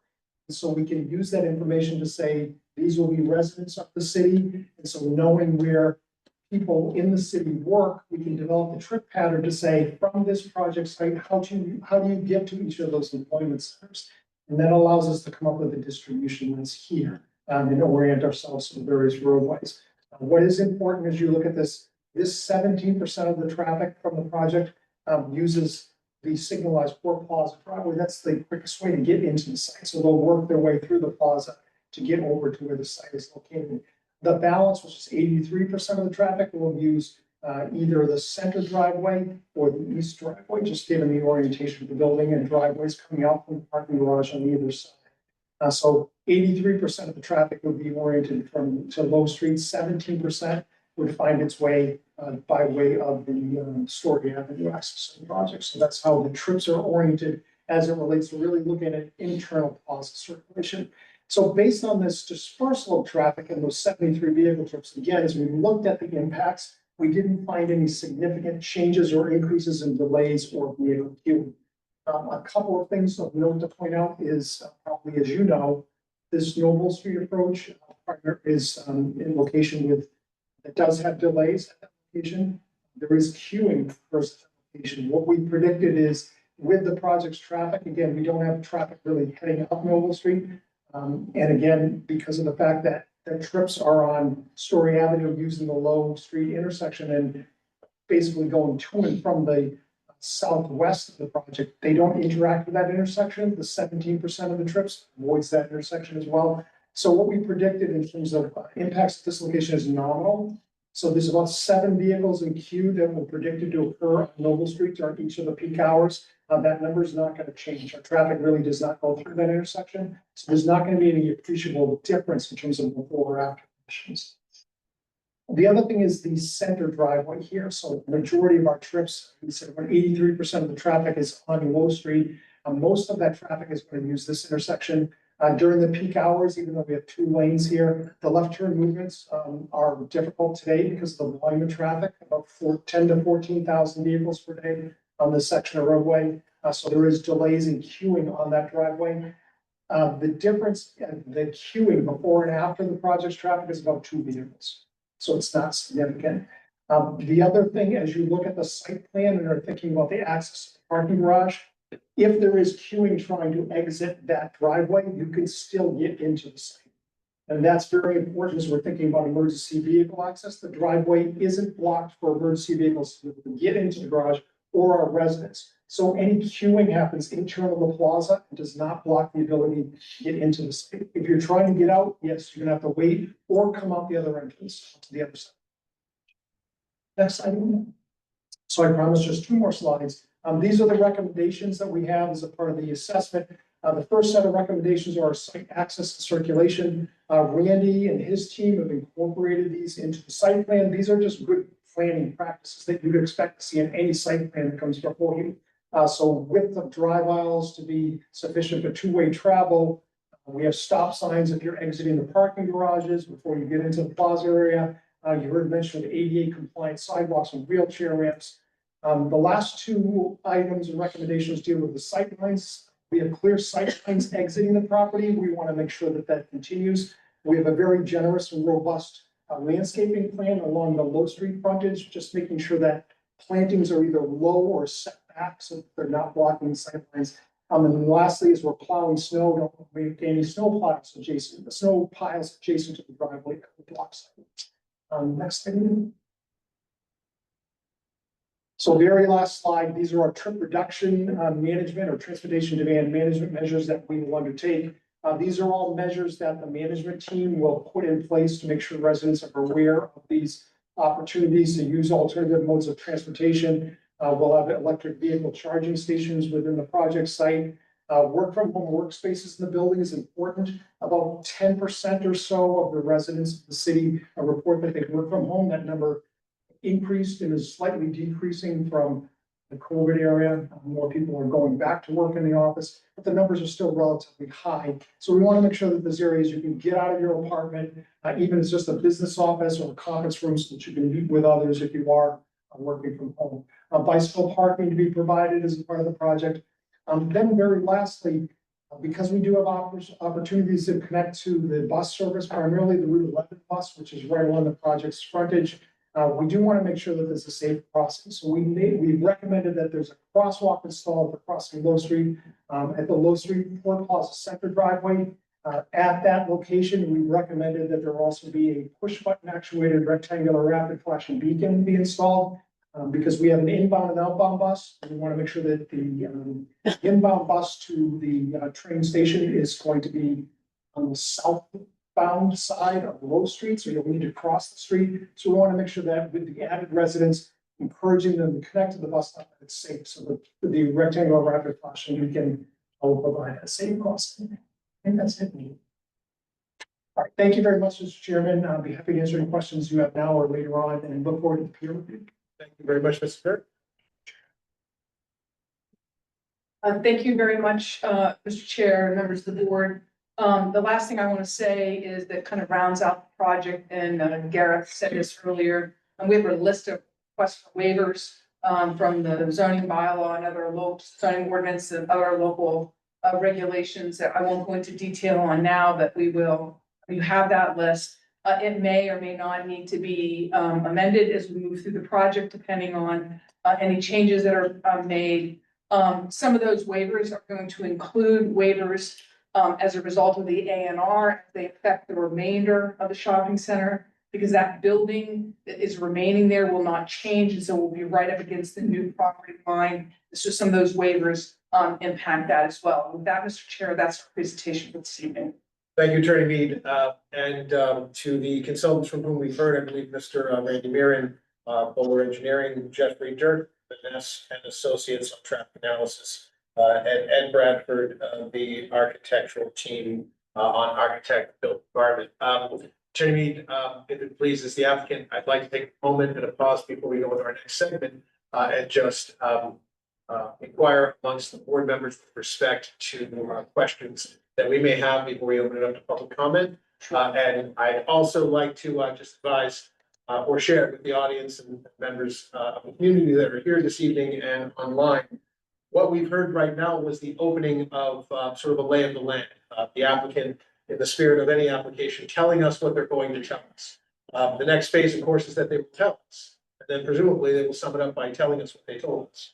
In the meantime, this board, within its purview and authority under chapter B, specifically sections 20 and 21 in our local zoning ordinance, section 303, we have the power and are duty bound and urged, if not morally bound, to endeavor into the peer review process. Of course, we've heard from three segments of technical subject matter: stormwater, we heard from, civil engineering, geotech and hydrotech. We've heard with respect to traffic and traffic analysis, and we've heard with respect to architectural and the built environment. There are other subject matter, what we're calling pillars. This board is certainly urged and well advised, as will be the case for us, to undertake to seek out the technical review of other experts necessary for us to best prism all of this information to make a thoughtful, intelligent analysis decision. So it is this evening that we will try to discuss this amongst the board members, identify what subject areas of peer review we believe we need, both first and foremost, as well as subsequent, and that may change and evolve over time, but it's in full fair disclosure to let the applicant know what we're looking for, what we'll be looking for from our city boards and commissions.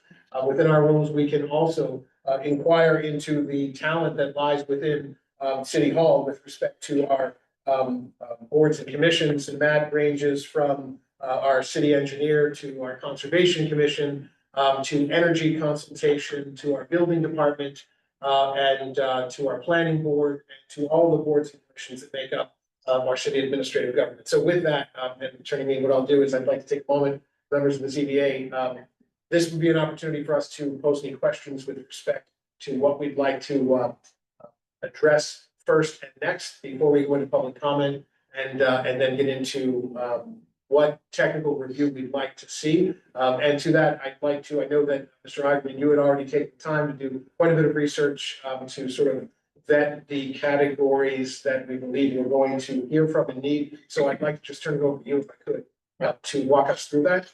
Yeah, first, I had a question for Attorney Mead and Bowler, which is just the, I gather from the drawings that there is going to be work on the public sidewalk. The trees will stay. Correct. But there's gonna be some sidewalk work on Low Street. Are we, we're on the sidewalk? Yeah. There's a new sidewalk along Low Street. And it looks like there are new pathways that are gonna go perpendicular to Low Street into the. I'm just looking at your drawing. Correct. Okay, That's correct. all right, and then last question, I'm just a little unclear reconciling the A and the with some of the other drawings. The driveway, the central driveway, is that gonna be part of this site? Not part of this? It's not. Not, okay. Okay. And then some of the drawings are the dashed line, so, but there's gonna be work. In the area of work. And that dash line is probably the limit of work. There's a little bit of restriping. I think is part of it. Restriping. I think there'll be some disturbance associated with that. Okay, yeah. All right, I just wanted to get that straight. Thank you. Okay, all right, yeah, as far as experts, I think, the staff report was really helpful and synthesized what we had talked about at the end of our last session. We were talking about election series. The materials I thought that we've been given are very good, but it's our duty really to get someone who's an expert to vet them. So staff had recommended hiring tech, TEC, and I think that's, I think we should do that. Just, someone who's a peer, older, has seen a million of these things. And can look especially at the parking in and out, not just the traffic counts. And we could do that ourselves, but making sure that the parking works. That would be one expert. Second, as staff suggested, the city is accustomed to using Phil Christensen, BE, to look at stormwater.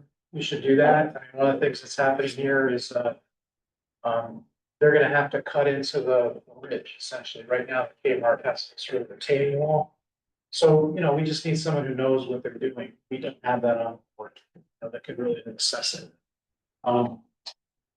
Architecture, the architecture firm they're using is extremely well experienced, has done great stuff. But again, we don't have any architects. And, as staff said, this is by far the biggest residential building we've had in Newburyport. Other cities have them and, some of them are familiar with them, but the biggest that, for the public that we've done so far would be about 90 units down in the chapter 40R. So this is 212. So it just by necessity is just bigger. And so I think we should hire an architect to help us with design review. We have standards that we heard from the architect that so they don't have to start from scratch. But someone who's licensed to tell us about it. But where did we find that person? I know the city of Watertown has used someone, probably reviewed actually some T18 projects. But you can also contact what's it, MHP, and MHP will recommend to number we call. Okay, that's it as far as outside experts. I couldn't really think of any that are necessary. TEC or tech would also do the track. So they do They're the track. and park. They do. Then for city officials, it's a little confusing and I'd like to get clarification from the attorney. The regulations, maybe it's even the statute says that, certain city officials have to quote appear. So I think we have to invite some of them, but that's overkill in some cases. So when I give my list, I'm gonna differentiate between reports and when we actually want to bring them in so that they can interact with the experts for the town. So on stormwater, maybe Phil Christensen is enough, but also John Eric White, the city engineer, would be helpful because he also, I think he wrote stormwater regs and we're gonna probably have to do some waivers. So it might be helpful actually having that night, for stormwater night.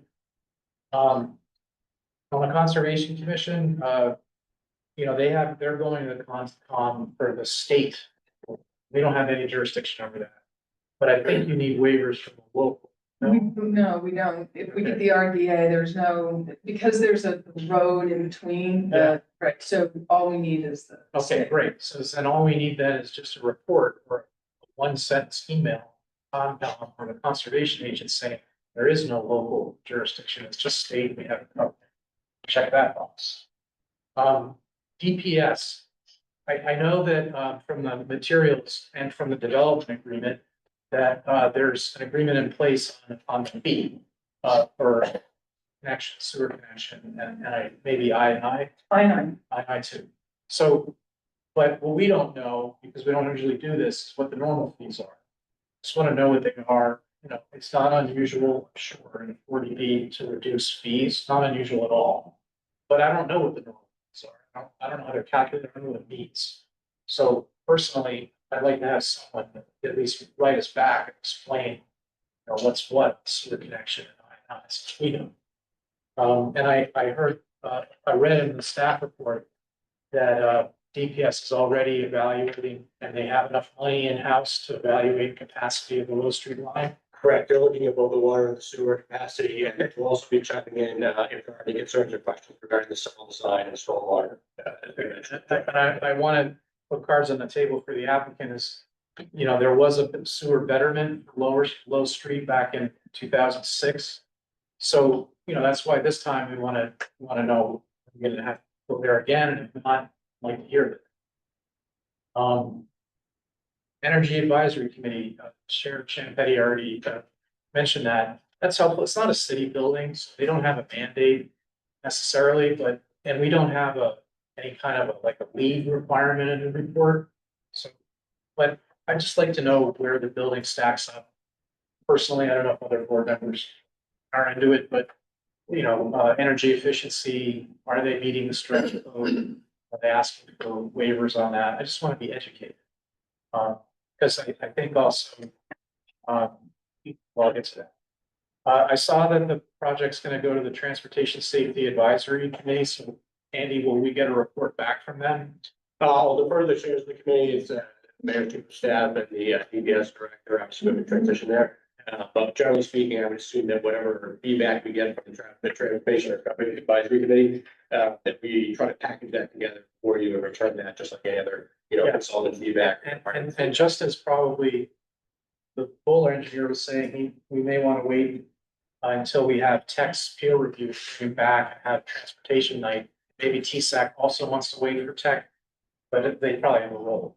Yeah, I think, and again, assuming there's a continuance, of course, time to review that with the consultants, I think a few more weeks, you know, the next month or so, to have time with the Traffic Safety Advisory Committee, the consultants. Yes.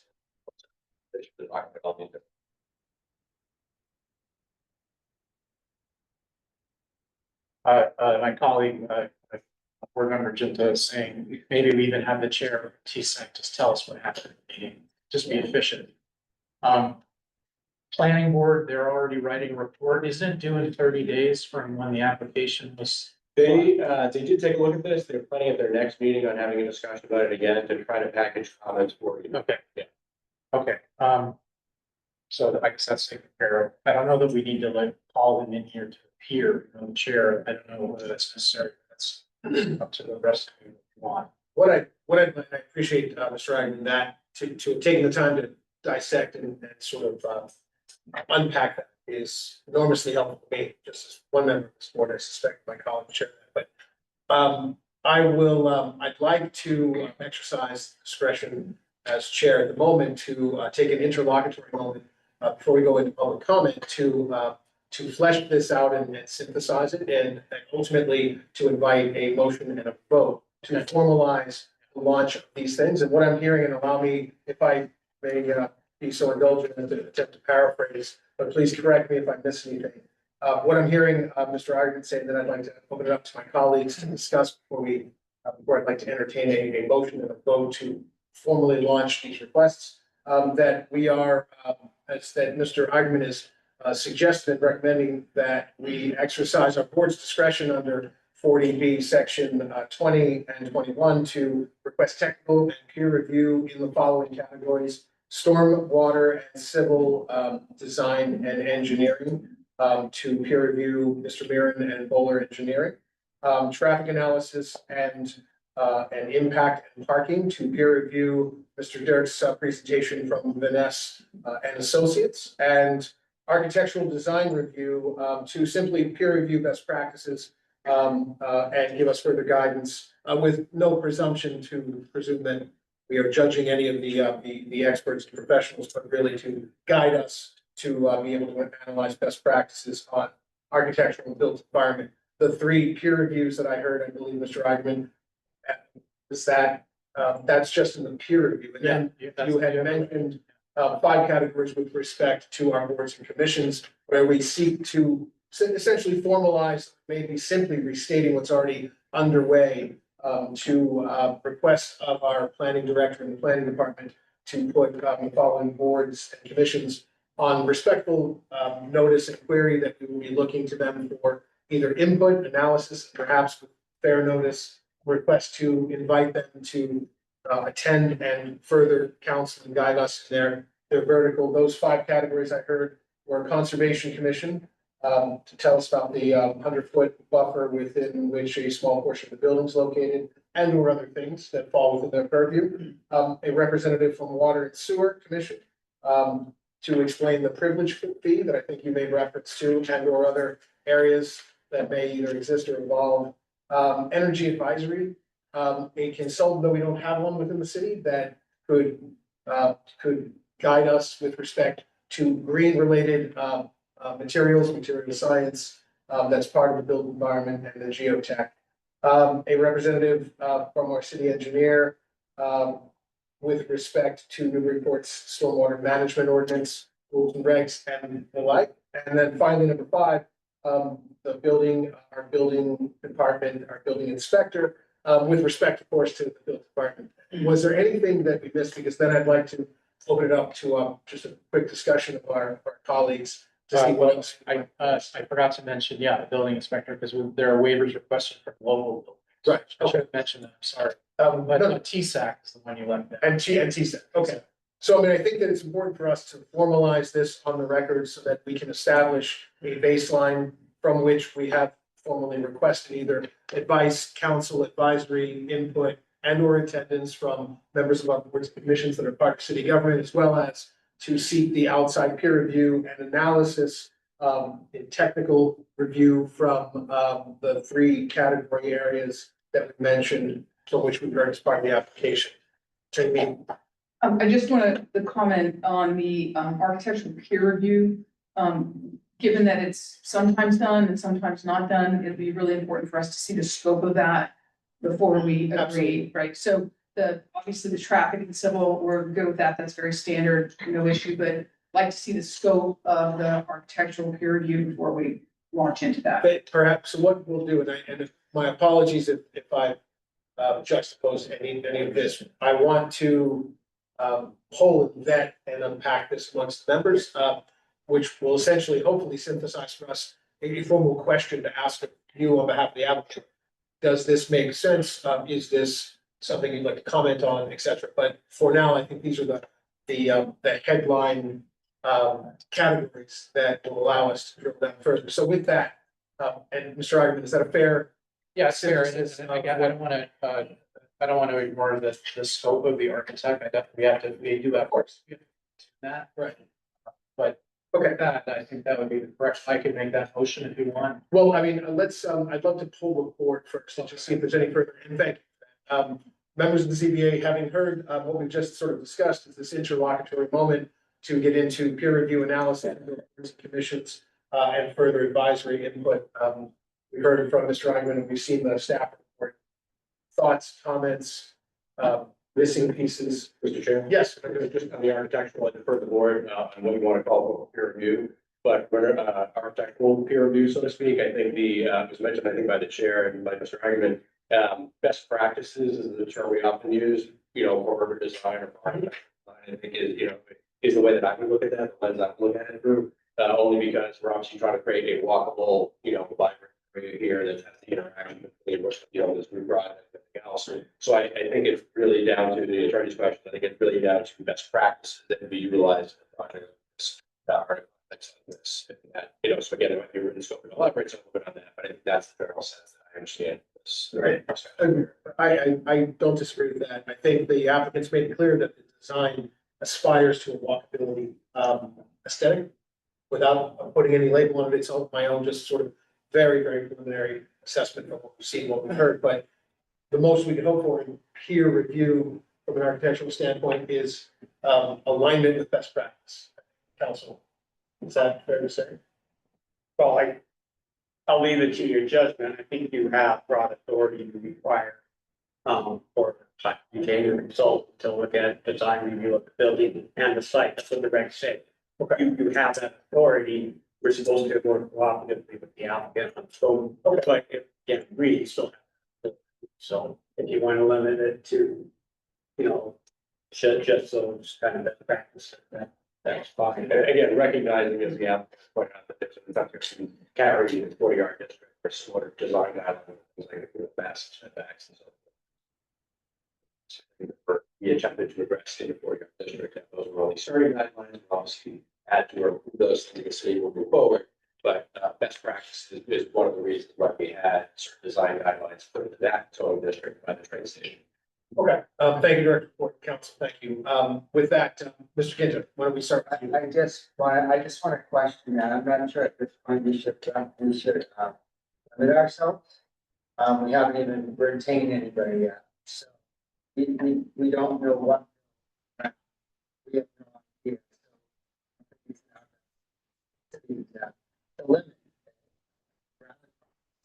Who does this for a living? Speaking, you talk about architectural. Yeah. This is what your expertise is, we'd like to hear from. It's within our discretion to make that request and to unpack some thoughtful conversation as to why we feel that's the case, which this is, I suspect. We have that right. If I could just offer though, and one of the ways that we mechanically try to achieve that in between the meetings is that office, for instance, works with the board, would be reaching out to firms, trying to get, a written proposal, description, if you will, of what their scope would be, just to facilitate that, because obviously having one or more consultants come to the meeting and walk through that verbally, doesn't always work as efficient, let's say, just trying to get back something, as we did with the two other consultants, where those are relatively known, scopes of work already established.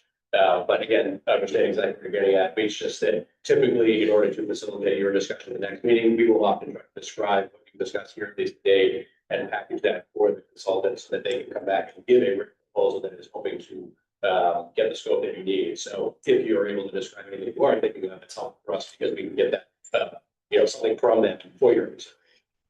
Yeah, what I was suggesting to Andy is that David Gamble Associates is, I think he's on a retainer, or was, at the city of Watertown. And he reviewed large buildings, so I would probably contact the city of Watertown and ask for their normal scope of work, so that also the applicant knows what they're agreeing to. I'm not trying to hide the ball at all. It's just that I don't know that Gamble's model contract is limited to best practices. I don't know what terminology to use. I just know that it's not unusual to hire an outside architect. We don't have one on staff, just to vet, make sure that everything that we see is consistent with what we're saying. We could also reach out to the firm, come to a meeting. The reason I mentioned the scope of work, we try to do things in between meetings is just to facilitate more time for discussion at the meetings. That's why we try to get things. So if we're able to do something like that in the dialogue with them or get a quote that scope, it just helps to speed up the discussion. That, as you said, also ask to make a meeting and have some discussion with you.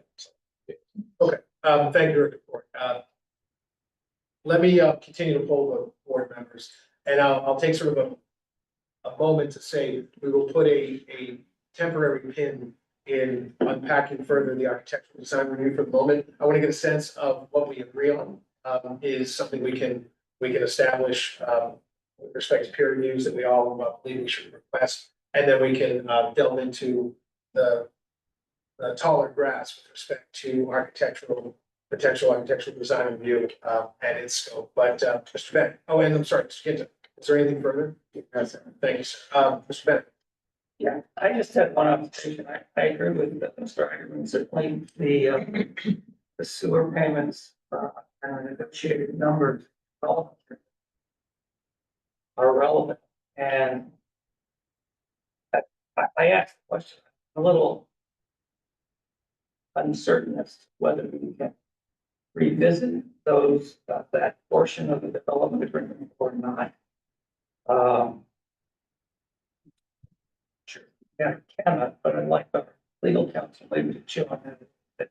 But in any event, those numbers I suspect provide for significant discounts. I would like not only what they, if our city can provide it, what the numbers would have been, but for these, but for the discounts that are provided here. And I may take no position on whether the discounts could be different, but what the number would be in the absence of the two, I would feel it would be important for city to know, sport to know, the rationale for providing these discounts and the terms that are incorporated in the discount. I'm not trying to second guess these, but I think that level of information, both the board and the city. Thank you, Mr. Pettit. Mr. Blount. Yeah, I was wondering if, with respect to the architectural design review or the energy review, if lighting would come under, either one of those pillars, I guess. The waivers have been requested with respect to lighting, so I think we need to know what we're waiving, what the design. Yeah, Mr. Phil, I just want you to know that you haven't yet seen the detailed photometric plan and lighting plan, the cut sheets. You haven't seen the more detailed landscaping plan, and you haven't seen the detailed sign package, right? So those three items will be delivered to you kind of in a big picture. We divide this stuff up, right? So we're gonna do, let's say we're doing traffic in a month, right? Because that's a big deal. So we're doing traffic in a month. And then maybe 2 weeks later, we do civil, and as part of that civil package, we give you those three documents as well. So you have that as part of your review, but so you're gonna get that. Okay. Yeah, for sure. Good, thanks. Yeah, well, this is by far the biggest project we've reviewed in my life. Well, I am glad that, part of this law under which this thing is operating allows us to ask that, peer reviews be done for different things. And I'm happy that traffic parking and stormwater and civil stuff, it's like, we have to be there. So I'm happy you're nodding your head on that. And Jared rattled off 5 or 6 things we can ask the city officials and other boards to provide input. That's great.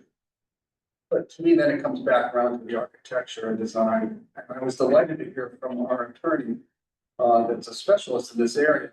That is something we can ask for. So I realize we don't want to go more into exactly what we're asking for there, but I'm very interested in that one, because this is a very large project. The biggest, I don't think there's a bigger building in town. Anywhere. Newburyport. Is there? You don't need to answer that. It's just. I don't know the answer. Seems very large. And it's, I think the architect is very important, the design. And if that's something that the law allows us to ask for a peer review on, it's a very high priority. Thank you, Mr. Swanton. With that, I think what we could is we can endeavor to craft a motion to formalize the request of peer reviews that we are, well, I believe that we may all be in agreement. We need to request that will certainly toll the time under the statute. And for members of the public, the zoning board of appeals, like any zoning board of appeals, is also under a pro forma, fairly rigid set of timelines, which is consistent with due process at every level of our government, local, state, and federal, with respect to applicant's presentation, time within which we as a board must request and give fair notice of technical peer review, enlist that dialogue. This is part of what that process is. We are, as they say, tagging up as quickly and as promptly as we are practicably able to do, having heard now the high-level preliminary presentation. So with that, I'd like us to consider as a board a motion to formalize the request for the technical peer reviews and to formalize the the courteous, sort of notice and, notice to our boards, commissions and city departments through, the courtesy of our planning director and city planner to just give fair notice that we will be looking for their input and we will, I guess, further refine that as time goes on, but at least we will quote unquote tag up. And if I could, to make it easier for the board, sure, we will, we have already reached out to, as much as I think some of the ground we've covered here just in the last few minutes. We've reached out to the other departments, divisions, the board that we've all talked about, already, so to try to initiate and get that stuff going, including the next traffic safety advisory committee meeting, for instance, or the fire department's input and so forth, so. All that together, we'll continue to work on that in between the next meeting, get back written comments as we can, and work with you and with the the mayor's office to see whether those folks make sense. Some of those folks will be here at the meeting in addition to. Great. If it, with courtesy to that, of course, I would prefer that we still formalize the record. Oh, yes, yes. And so, though that is underway, we will be obtuse, I suppose, for a moment and still say it out loud. And put it on the record. So, with that, Mr. Agnew, can I invite you? I'm not a voting member, so I should. You can state it. You can quote, you can, well, actually, you know what, this is a question, council. Can Mr. Eigenman as an alternate, can you make a motion? I don't know for certain yet. We've got something. I would suggest somebody else. Yeah, all right, so, someone else, who listened carefully to every single thing Mr. Eigenman said. And can fairly restate it. I will, show of hands, anyone who wants to look up at the ceiling. Try not to be called on. We could take a break for Mr. Ackerman to type it out like No. that. I can't craft the motion as chair, so I'm gonna. Seriously, why don't we let him write it out, let you take public comment, and then we'll. Okay. Very good. Great, so, Jared, so we'll do both sections, the peer review and then the, city, yes, please. Okay, great, thank you, members of the board for that indulgence, and ladies and gentlemen, thank you for suffering through that shit. But we are trying our best to try to make sure that we miss as little if nothing at all, along the way. So with that, I will close the presentation portion of the public hearing. We do reserve the option to reopen that and to elicit additional information as it needs to be along the way. I will say, before we get into public comment, I want to take this opportunity to sort of frame the cadence and flow of these category pillars that we talked about at the early outset, so that members in the audience and members online have a fair expectation of how we will attempt to, with discretion, to fluctuate and change as need be along the way, how we will attempt to work through the subject matter. I am contemplating essentially working from the ground up. When it comes to the subject matter, we will attempt to deal in evening or evenings continued, category by category, beginning with the dirt and soil, with stormwater, civil design, traffic, parking analysis and design, as we work our way up from the subterranean, the terranean, and then from there, water, sewer, architectural, and the built environment. So we'll go from the dirt below to the design, to the bricks and sticks. And the goal is gonna be to try to, fluctuate along the way as we need to. Yes? Isn't right, anybody can say anything. They can say anything. Anybody can say anything. This is about what to expect in nights to follow, just so that you can understand kind of how our minds are going to attempt to work, so that there's some order about the material that we're going to try to dig into. So this is very top level. So with that, ladies and gentlemen in the room, anyone who wishes to speak, just kindly raise your hand and please take the mic. And as a reminder, we have a sign out sheet over there. If you've not already done so, please add your name to that. It helps with our note taker as well for taking purposes. Thank you, sir. The record, Arthur Broadhurst, I live at 15 Williamson Ave, which is the direct abutter to the project behind it. Just a couple of points. It's kind of probably premature, but lighting obviously is a big issue. I want to look out my window and see Las Vegas behind me. So I'm assuming they're gonna be dark sky compliant, and there'll be a meeting regarding lighting that we can attend. I'm assuming. Okay, good.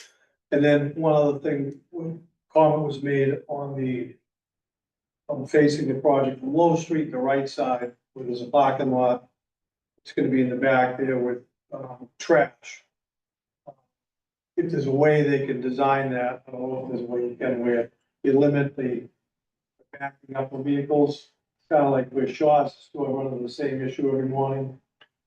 The horns and the noise back there, I don't know if there's a way they can fix that along with Shaw's too, but it's just it's a wish list thing of mine. And then, so really those two issues, it looks like a good project. I'd rather have housing behind me than a big box retail facility. I think there will be less traffic with housing versus retail. But with that being said, Blow Street is a nightmare at certain hours. So hopefully, there's a way to use this as a way to maybe make it better than worse. But that's it. Those couple issues that I have concern being in about. Thank you, Mr. Broadus. Thanks. Yes. Good evening.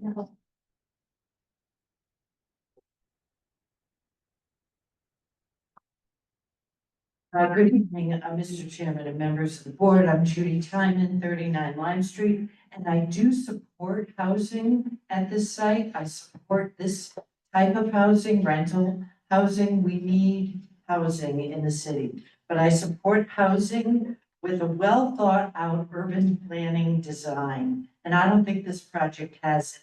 And I know that Andy can probably expand on this further, but there is a grant in process for the city to redesign this area to make it more bike pedestrian friendly and to make it more mixed use friendly and to drop a building onto that Kmart footprint does not take that plan into account. And I know the developer is not responsible for that plan, the city is. I would hope that you would take that into account. Okay, my second concern, of course, is traffic. I'm glad to see that you're going to be getting your own traffic study, and I think it's fair to have that ratio of 1.23 parking spaces for this kind of development. I think that's reasonable, but I was very saddened to see that there is virtually no infrastructure for bike, pedestrian, transit access. Virtually none, except for an added crosswalk across the driveway. So that needs to be looked at closely. So please get your own traffic study with that in mind, bike, pedestrian, transit, access. And I think also there's a request for a waiver for site plan review, and you're talking about a lot of site plan review aspects, which is also really good. I think this project needs a full site plan review, similar to what we had at the Smart Growth District. Those buildings, as you know, were no more than 60 units each. They both had full site plan review, and that's the plan you should follow. And it sounds like you are going to be doing that. And just one more aside, I moved up to the front row because I could not hear people talking in this room. I could hear Mr. Chairman. I could not hear anyone else. I said the same thing last night at the city council meeting. This is a public meeting. People cannot hear you.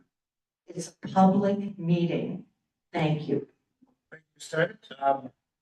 Anyone else wish to speak? Yes, sir.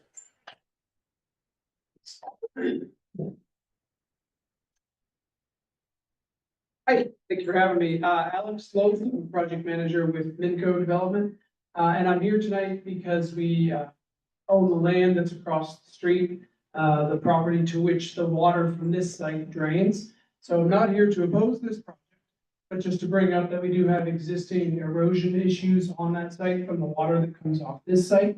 So given this large redevelopment here, it seems like it'd be a great time to take a look at what's going on now, what existing problems we have, and if there's an opportunity to improve that as this development moves forward. That's my comment. Thank you, Mr. Lowe. Thank you. Next comment. Yes.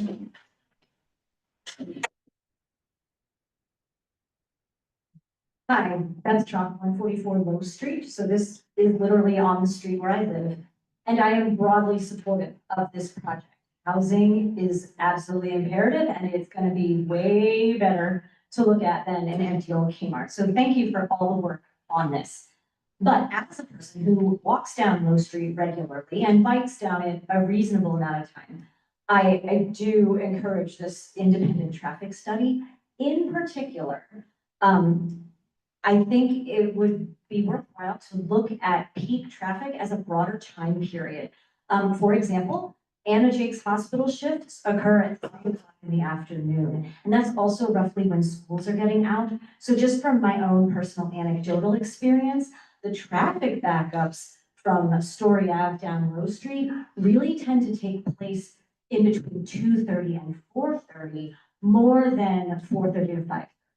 So I'm throwing that out there to put it on your radar that there's more than meets the eye with how traffic works than maybe what we think. And so I would like that to be on your radar. I also shared your questions about the water sewer fees, and I hope to hear a little bit more about that discount and why we're doing that. Do we have to do that? Thank you. Good, thank you. Next question, yes.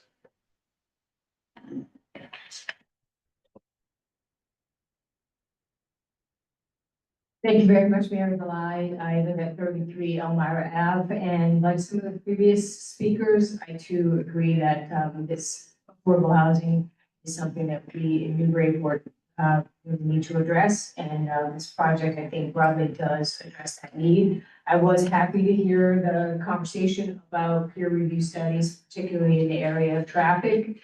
I'll reserve some questions and comments till we have that traffic night, except to simply say that it seems like the time frame for which some of these traffic counts were done, most notably Memorial Day weekend in the middle of summer, may really lend themselves to being peer reviewed for additional study as well.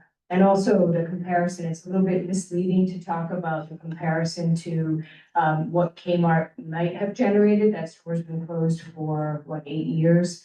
And those are not actuals, but statistics from national traffic data for shopping plaza of much greater size than this one. I don't know how much traffic Kmart actually generated. The fact that it went out of business leads me to believe perhaps not a lot. And then in terms of the waivers being requested, I would say, I'm happy to hear that there are strong considerations about not waiving certain aspects of that. One thing that's particularly of concern to me is the fact that Newburyport has passed the stretch energy code, particularly the, some of the energy efficiency, but also on-site renewable energy, and whether or not the applicant intends to conform to that stretch energy code. Happy to hear stormwater management and stormwater runoff are going to be looked at more closely. We have notable examples, particularly in the north and west end of town, of where stormwater was not properly addressed and residents are paying the price since that time. So thank you for that. I would like to understand why the applicant is seeking relief from some of the environmental performance standards. I'm sure that's coming.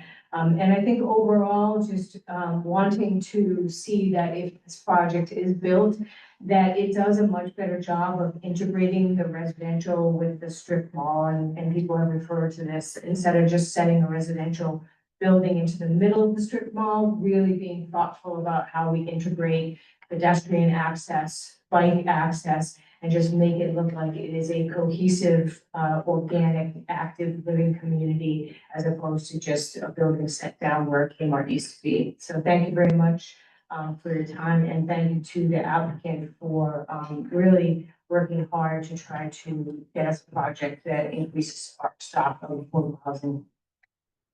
Thank you very much. Next question in the room. Yes, sir. In the rear.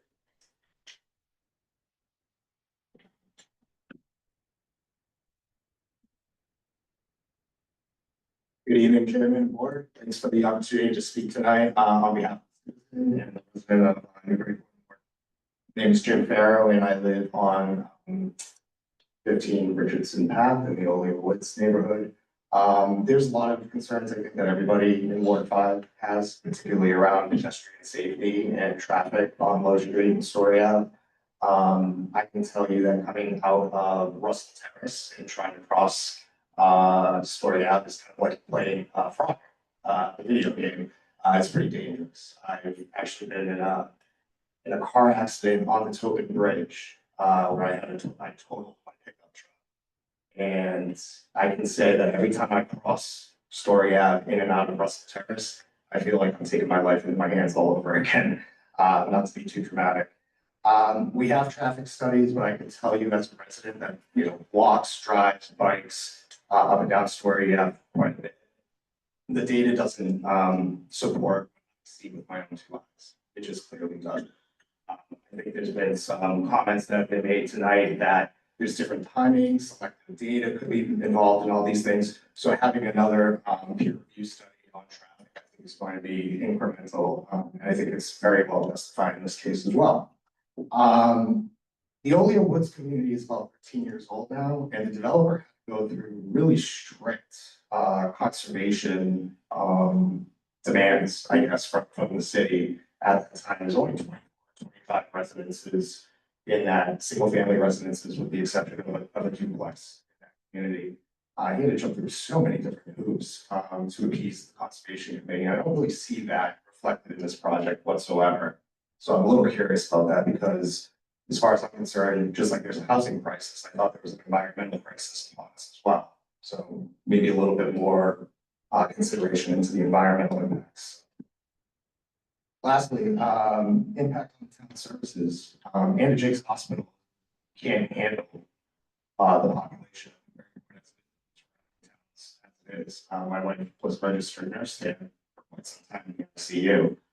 They don't have the infrastructure, they don't have the resources there to handle a large population in the area, in the direct area. Schools, safety, police, fire, ambulances. It's just, it's inviting a lot more of these challenges into the area. So that's all I have to say. Thank you very much for opening this up. Thank you for your comments. Further comments, further public comments in the room? Yes.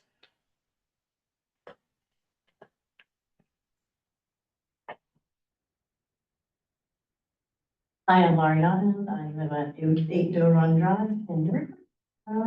I will echo the multiple time about the traffic. Driving down and trying to get out of our neighborhood on Low Street, pretty much in the morning, in the afternoon is almost impossible to get out of our neighborhood. Not to mention the traffic that is on Hale Street trying to get out of that neighborhood now. And some of the traffic will most surely be coming down Beagle Road and Hale Street. Trying to get out of Low Street, down Low Street to Story Ave, or sometimes backed all the way down to like Atkinson Street. And I just really fail to understand how it's only a couple of cars or queuing is impossible. It's bad right now. I'd like to either look at the water and sewer, any other utilities that we use. I'd like to see a school study to see how many students are going to be going to the one elementary school that we now have. We live in a time when the middle school was overflowing. And, I really think that that's something you should take a look at. 212, 218 units seems like a really big project to me. That is a lot of people. 261 car spaces. That's a lot of people.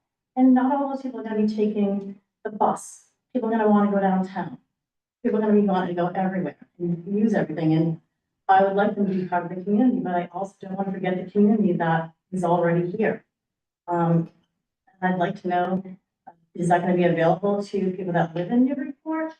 Or is it going to be, who's choosing to move there? And I'm really concerned about the fire and police as well as the hospital itself. We just built a new fire department and, it's nice to see it there, but it concerns me that we're going to be overrun by more people. And not just this project, but other projects that are already online. So I want you to think about the community as a whole as we keep adding, more buildings to our town. Thank you very much. Thank you. Further comment? Yes. Good evening. Thank you. My name is Megan Ash, president of Newburyport. I live at 20 Wilson. I'd like to echo Lori Nunn's presentation and just say, I think the traffic study is made critical here as well as the school. But I think you need to take in part the industrial park traffic that comes through Low Street. I walk a lot every day on every street here in Newburyport, and there's a ton of traffic. So if we sit and just look at it and see the flows that come out of industrial park and in Jake's Hospital, they all culminate. I could be sitting in traffic, I can be backed up on Low Street to North Middle School. We made it out. And you're not talking a second, you're talking 10, 15, 20 minutes. Or if you try to get out of Shaw's Park and take that left, you could easily sit there for 20 minutes. So the traffic question is a true issue. I think also it is a vastness of the project. I think it's great, and I understand it's a challenge, but the question I have is, can it be trimmed? Can we go from 212 units and bring it down to 150 or whatever the amount is? But I think that this would be a burden on the resources. Thank you. Thank you. Further comments in the room? And keep in mind, ladies and gentlemen, there'll be many evenings during which we'll be doing this. So comment comes up and you felt you missed maybe the window, you didn't, just feel free. You can submit comments in writing at any time on any topic. So this is just a get our feet wet evening and the opening of this effort. So any further comments in the room before I go online? I'm going to go ahead and go online. I see one hand up. Actually, that hand is no. I see the hand up of Owen Smith. Owen Smith, if you can hear me, this is Rob Champetti. If you could unmute your mic. Director Ford, if you could unmute Owen Smith's mic. You have the floor. Yep, Owen Smith. I live at 175 Story Avenue. I just want to express my concern about the traffic study, mainly its assumptions that were made. It appears here that it's a land use comparison, mainly the proposed use, which is an apartment building, and the baseline use, which is commercial property. I think that's irrelevant. We need to look at the baseline traffic counts at or near the intersection.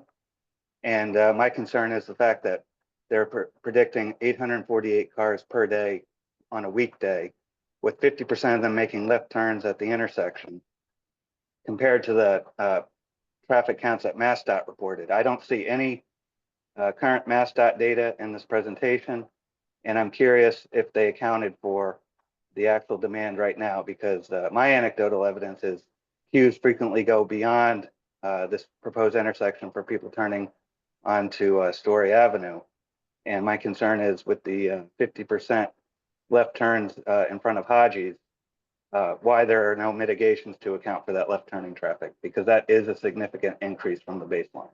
Thank you. Thank you, Owen Smith. Any further online comments? I see no additional hands online. One last pass in the room. Any further comments? Thank you, ladies and gentlemen. I'm going to close public comment for this evening. With that, I'd like to return to the interlocutory sort of motion effort, see whether Mr. Ackerman has finished his homework. You were in his own syllabus.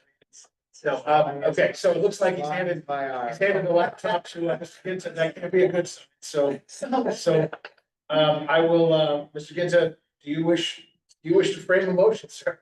Oh my lord. Hold on. Get me to the topic. That's fine. Okay. Are we doing the bullet point? So, wow. Okay. I move that the board engage the following consultants at the applicant's expense under Mass General Law C 40B S 21 760 CMR -56.05 in parentheses 5 in parentheses B in the Newburyport zoning board of appeals, comprehensive permit rules, rules 4.01 and 4.02. First one.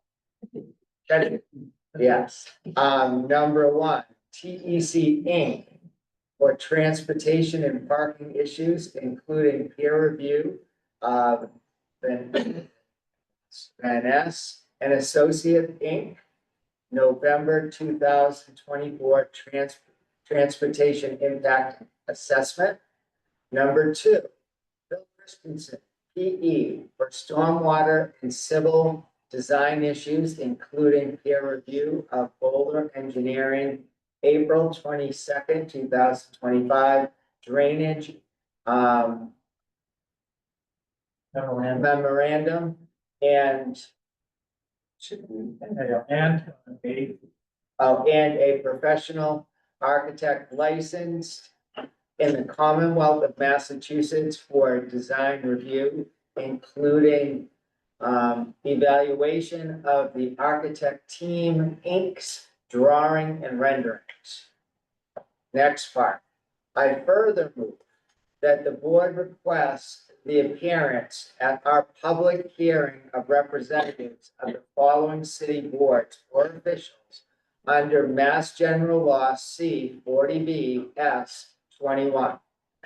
Number 1, John Eric White, city engineer, regarding stormwater issues.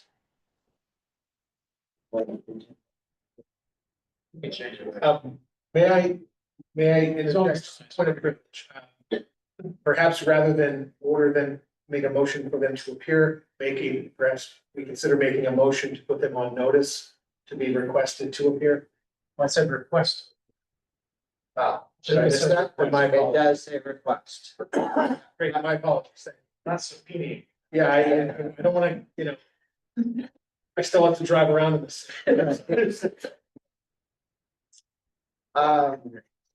My only comment was that is for asking John Eric White, city engineering, only in regards to one issue. Okay.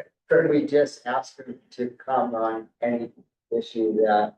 I think, and if I might just interject, I think the spirit of this, as I see it, is just one number, is to formalize giving fair notice to members of our city departments, department heads, boards and commissions with respect to the expertise that they possess.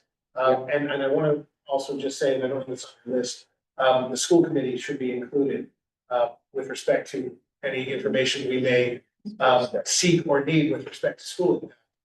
I didn't have that. Yeah, it's supposed to. Okay, let me add that. Okay, he's on, and thank, won't interrupt you. No, We have one shot at it. I want to make sure we,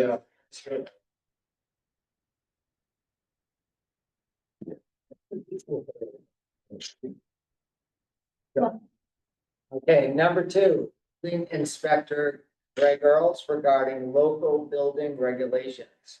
Number 3, the Water and Sewer Commission and or the Department of Public Services regarding existing water and sewer capacity, expected project flows, and the connection and inflow and infiltration fees negotiated with the applicant.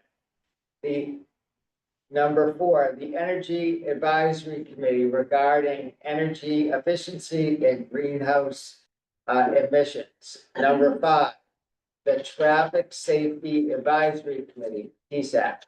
Number 6, the Conservation Commission regarding wetlands. Number 7, the Planning Board regarding their expected report. And number 8, the School Committee. thank you, Mr. Ginta. We have a second. Motion's made by Mr. Ginta and seconded by Mr. Swanton. Calling the roll on the motion and second, Mr. Swanton. Yes. Mr. Delisle. Yes. Mr. Bennett. Yes. Mr. Ginta. Yes. And Rob Champetti, I vote yes. It's 5 in the affirmative. The ayes have it. The motion carries. Thank you for the careful work in framing that.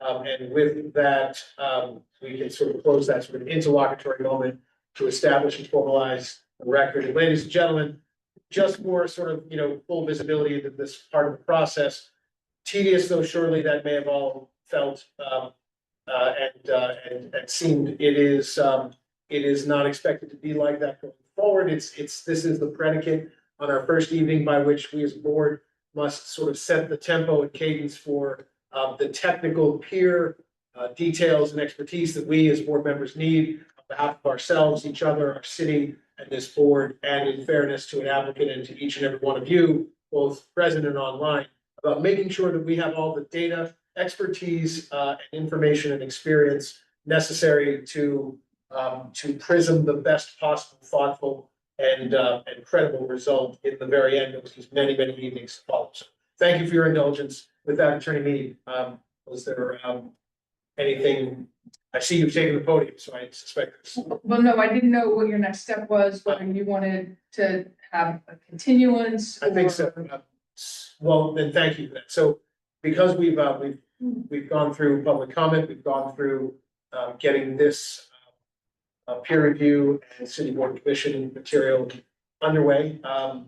We propose to continue, and I'd like to ask you what subject matter pillar, if any, if you thought you wish to sort of delve into next. I'd like to go up to the second layer instead of starting at the soil, given the traffic questions, which may drive a number of things, no pun intended.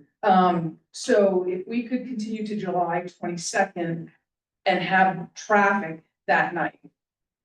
Okay. I think that gives sufficient time for our peer review, our expert to look at a peer review report, have it back and forth, and hopefully have a final report back to you by then.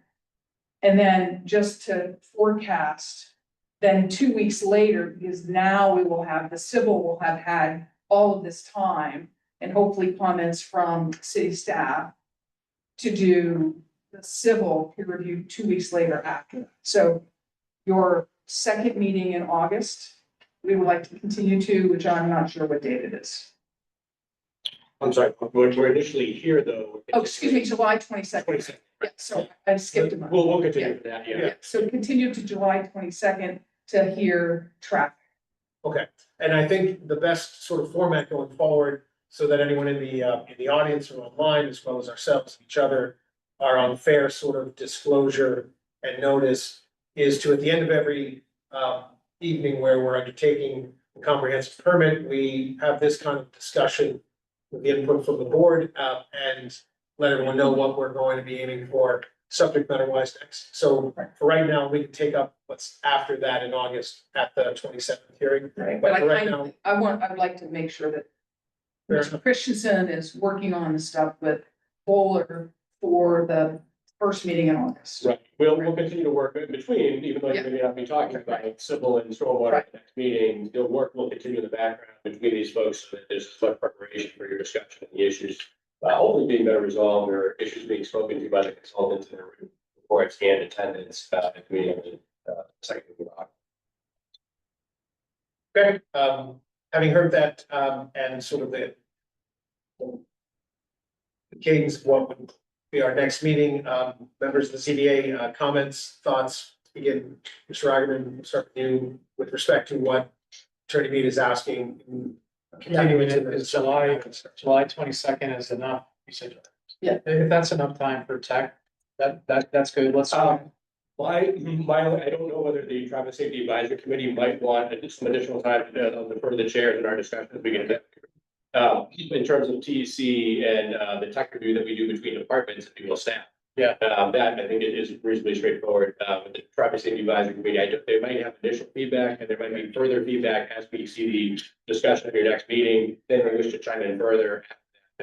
Sorry, so, and I'm sorry, that's only 4 weeks from now, right? So- Correct. Okay, so we wouldn't see you in 2 weeks. No, 4 weeks. No, but I mean, nothing. 2 No, weeks. no. Okay, so 4 weeks transportation, that makes sense to me. And then, we're gonna hit, what was the next thing in August? Civil. Yeah, geotech. Including all this stormwater, Yes. or you wanna have a breakout? No, I think Mr. Christensen's review Yeah, in August, and perhaps the first week in August, and perhaps we can hear, hopefully John Eric White will be a part of that too. He usually consults with John Eric, so hopefully that will Okay, take place so that first meeting in August. Okay, but we were talking before, Mr. Delisle raised it. We'll be getting in a lighting plan, we'll be getting in a signage plan And landscaping, and landscaping, so. and that may have to wait till the next Right, meeting. so we'll probably do that. Right. Later in August. See, what else are we missing? And then eventually architecture after that. Yeah. Right. But we don't have the scope yet, Right. so, yeah. I'd say the only thing, Mr. Chair, is, it would still help me, I don't know about the other board members, to understand, some of the property rights. We have the deed, we know they control the site. And we now know that the road is not gonna be, drive, it's not gonna be part of their site. But because it's a shopping center, there's all kinds of cross easements. It would help me just to understand who has rights in that driveway. For example, I know that, Hyman's Penny's work, it looks like it's part of the shopping center, but they actually own the land. They're landlocked. So that building doesn't have any frontage on any road. So I assume they have rights. I just like for my information, because under 40B, you can't change any of those property arrangements. You don't have that power. I just want to know what they are. I want to know what we're getting into. Have we requested the title? You said? We have conveyed that to the applicant. I don't know, Lisa, for you on whether. What was the question? Title, the title is title. We don't have a title report. We give you the deed that they own the property. That's what we're required to show you who the ownership of the property is. I'm happy to give the information to Mr. Eigenman and the board that he's requesting. Sure. I mean, it's a shopping center, so I'm not sure what the rights are. But all the lessees of the shopping center have right all over the shopping center. So I'm happy to show you that. And the formal A&R plan will be filed later in the process, but that's why we have the last walk, but it is inside. I'd be remiss, I don't think the public has any rights in the driveway, because I know that they recorded, they recorded notices regularly, making sure no one gets restricted, right? But in my very last city council hearing, a former city council president 25 years ago yelled at me about the right of the public, but I don't think there's any actual legal right. I'd like to confirm that. Public has no rights past. We could, as a board, ask our city solicitor to provide us with a legal opinion on that limited scope that we so chose. We do have the deed, which is the limit of, without us delving further into a request of the applicant, we as a board certainly have to try. No, we do. I'm really just trying to control costs. I agree. So I'm happy to give you something, and then if you want the special assistant to look at it, I'm perfectly fine. Yeah, okay, because it's a complex history. There was a city easement at one point, and it was abandoned or released. So it's gonna take a little bit of legal work. Well, we'll deliver. thank you, Chair Mead, Mr. Agnew. Any further comment? Yes, Mr. Giddey. I'm just concerned about only having 4 weeks for traffic and, we listened to most of the comments that came from the residents. It was about traffic. I'm not in a rush. I want to make sure that we give whoever we hire the time, we're busy, to do a good job and whatever we need to do. So that is a hot issue with the residents. I understand some of it, I'm bringing it up first, but not if we're not ready. I would say, and let me just offer this and then get further thoughts. The next meeting in 4 weeks is merely the commencement of that endeavor, not the conclusion. Okay. So it is simply when we open the book the first time. We have yet to read a first page. We have yet to even begin to delve into it. So we may find ourselves. By no means do I want to suggest that sort of this methodical or endeavor to pillar and verticalize the subject matter is to suggest that any pillar or subject matter vertical will be contained to one meeting evening or even two. we will let, I think it's in our interest to let the work drive the time, not the time drive. All right, so I offered that and certainly I listen to any comments from our fellow colleagues on this, but that's my sense of it. Does that allay you any concerns you have for the moment Sure. on that? Yes. I just don't wanna come to a conclusion until we're ready. I think we try to, I think we should just continue to strive to let the work determine the time. Within the timelines that we must. Yes. Yeah, I was gonna say, I'm glad traffic's first, because I think it's one of the most important issues. So we can look at it in a month. Then, I'm glad you just said it, there are other issues that come out, and have we can look at it again. Yeah. And so it's, to me, it's good that it comes up soon. Particularly if people who know tech thinks they can give us This more time to work. Yeah. Yes. Mr. Chair, just to clarify, and this is pretty typical of consultant reviews, we think of it a lot with stormwater management or simple design review. That happens a lot, but a second round review, so even after that first meeting, that first discussion, that consultant being here, walking through that, hearing the dialogue, having done the peer review and looked at the report, the applicant may look to do changes in the plans or respond to their questions. So I would fully foresee, you know, as was mentioned here, probably follow up to that in some way, whatever that may be. And the consultant might need to take a second look at whatever's been revised or tweaked or responded to in order to report back to the board on as you suggest. Very good. Thank you, Director Force. Any further commentary from colleagues? Anything further from the board? Okay, do we have a motion to continue? A second. I have a motion to continue until a meeting of July 22nd. Thank you, Mr. Swanton's motion to continue to the meeting of July 22nd. Mr. Ginta's second, motion's made by Mr. Swanton and seconded by Mr. Ginta. Calling the roll, Mr. Swanton. Yes. Mr. Delisle. Yes. Mr. Bennett. Yes. Mr. Ginta. Yes. I vote yes, it's 5 in the affirmative, the ayes have it. The motion carries, and this hearing is continued to July 22nd. Thank you, Attorney Mead. To the members of the applicant team, professionals, thank you. And members of the audience, both in the room and online, thank you for your continued cooperation, participation. We encourage you, if not urge you, dare I say we need you to continue your involvement so that we can develop every sort of comment, thought, and consideration into the work that we as peers of yours and volunteer members of this board and fellow members of our community can endeavor to do it as we try to work through this process. It will be several months of evenings like this evening, so please continue to participate and thank you for your patience this evening. Have a good- Mr. Chair, I just wanted to add one thing, because there was a lot of comments on this. The applicant's building this building according to the stretch energy code. They're required to under the state law anyway, so in case anybody thought that was not happening, because it wasn't stated, it's happening. Okay, yeah, great. If I could, just because it might help to clarify, the reference that was made to the waiver, this might help a little bit to clarify. Waiver that was requested for the building section of the general ordinances. One section I think that has not yet been posted to Muni code was the super stretch code and an ordinance adopted by the city council. And I think that's probably where some of this question might come from, because that was placed into that section. But it may not appear to board members here. Waiver request for that section, it may not appear to them at this moment, but if we see that on Muni code, for instance. Very good. Thank you, Director Report. All right, Attorney Mead, thank you, ladies and gentlemen. Moving on to our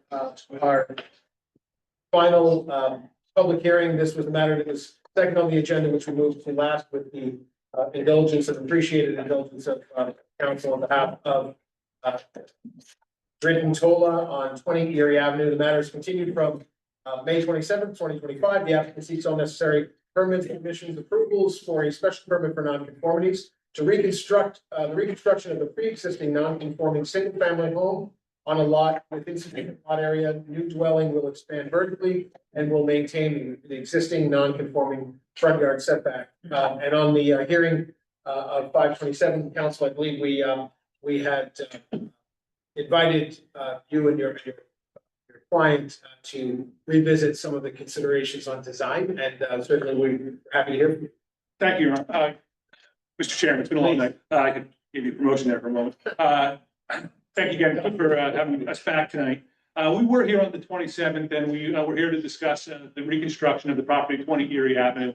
Currently, the existing conditions on the site, it's a 1,300 square foot footprint of a single story, 2-bedroom, 1.5 bath ranch home.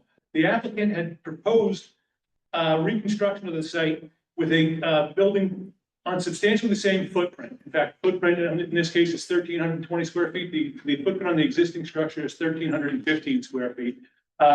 When we came forward with the prior proposal, we demonstrated to the board that the proposal that we're coming forward with does meet your zoning matrix, except to the extent that it's currently non-conforming. So what we're trying to demonstrate here is that the non-conformity, that the proposal does not create any substantial non-conformity beyond that currently exists, and that it's therefore not substantially more detrimental to the existing neighborhood. Now, previously when we were before you, we showed you a structure that the board viewed and had concerns with regarding what was most commonly characterized as mass. What we were showing you was a property, again, it was on the same footprint, but that had 2 gables on one side, and the highest gable exceeded about 28.5 feet, and that was a concern for the board. I think there was, in fact, there was some neighbors present as well, and we'll see this indicate that if you look in the immediate surrounding neighborhood, the buildings are generally of a single story height, and this might overshadow them. That message was heard loud and clear from the board. So my client did go back after hearing those messages and also hearing from some of the other inputs from the neighbors, and we reconsidered the project substantially. The first thing we did was, at the advice of the board, spoke to some of the neighbors. When we came before you before, there was some misconception about what the applicant was intending to do with the property, what their intentions were regarding residing in the property, and questions about what fencing they'd previously erected on the property. Since that time, the applicant has spoken to neighbors on both sides and had conversations about each of these items. The neighbor to the right of the property at 24 Erie Avenue had concerns about the location of the fence and whether that fence would be erected, because my client had previously explained to him that he'd be doing that. In the interim, and since we were last here, my client has in fact erected that fence with the consent and the approval of the neighbor. The neighbor to the other side at 20.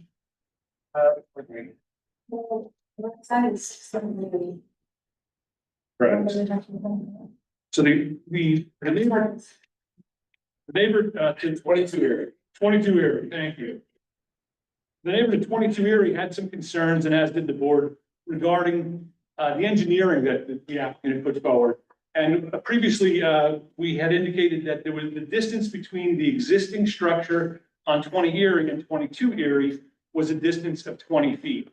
The applicant had some concerns about that because that didn't appear visually to be accurate. And in fact, that wasn't accurate. That had to do with the fact that the distance between the existing building and the property line on 20 Erie was in fact accurate. My client didn't have permission to do any engineering on the adjacent site, so we were going through some public data and the information was incorrect. So what you're finding now is that we would like to call the attention of the board to the existing conditions site plans shown at page 7. And I wanted to point out that to address the concerns of the owner of 22, we've now clarified that the distance between the existing structure and the lot line is 10.3 feet. That's consistent with as previously reported. Previously also reported there was a 10-foot distance between the property line and the structure at 22. That's 4.1 feet. If I could, sorry, because oftentimes the applicants are making reference to specific slide sequences and so forth. Yeah. To the extent you want to make any references to one of the plan sheets, I pulled up the plot plan, the updated or revised plot plan. I just want to make sure that if the board members are reviewing distances or plan, just to be clear, are we showing the plan that you're looking to have displayed? So for instance. Thank you very much, Mr. This is the plan that was provided. I'm not sure if you're referring to it. I just want to make sure. There have been a number of revisions, and I did have a concern going into this today that you might have a couple that might get confused. If you have the one that's dated June 24th, Yeah, I can certainly, Okay, so this is the plan that folks are, yeah. very good. Thank you. So, and again, we did go out and correct and clarify the distances. So, and in doing so, we also spoke with the neighbor, and I believe that they're satisfied that the information that we're now providing the board is accurate. Additionally,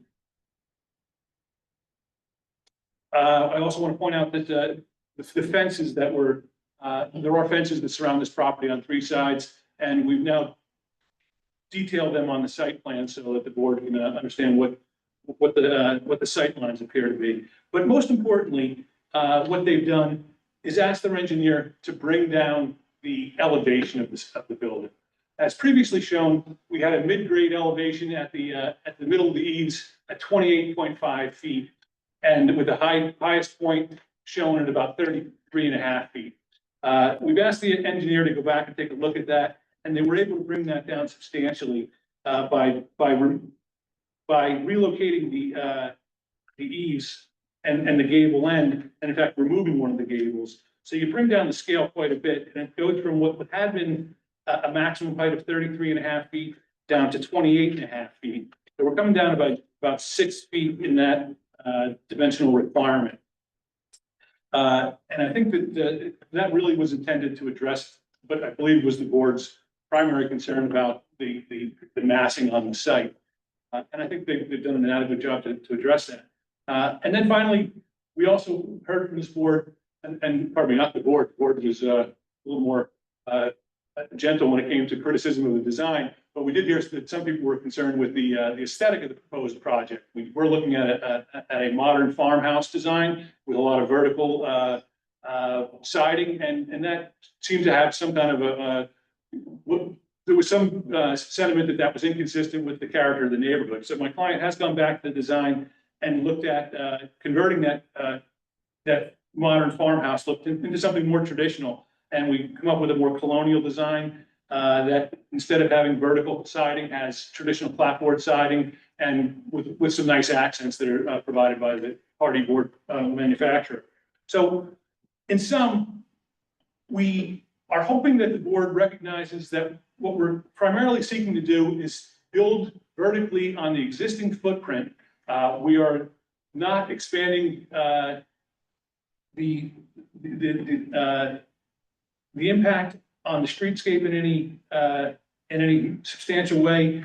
We feel as though we're taking a building that was built in 1956 in the post-war era, using building products that have since been surpassed in almost every category, and we're intending to come forward and redevelop this neighborhood with a modern family house that will bring aesthetic appeal and will be consistent with the neighborhood, and therefore we're asking that the board look favorably upon it.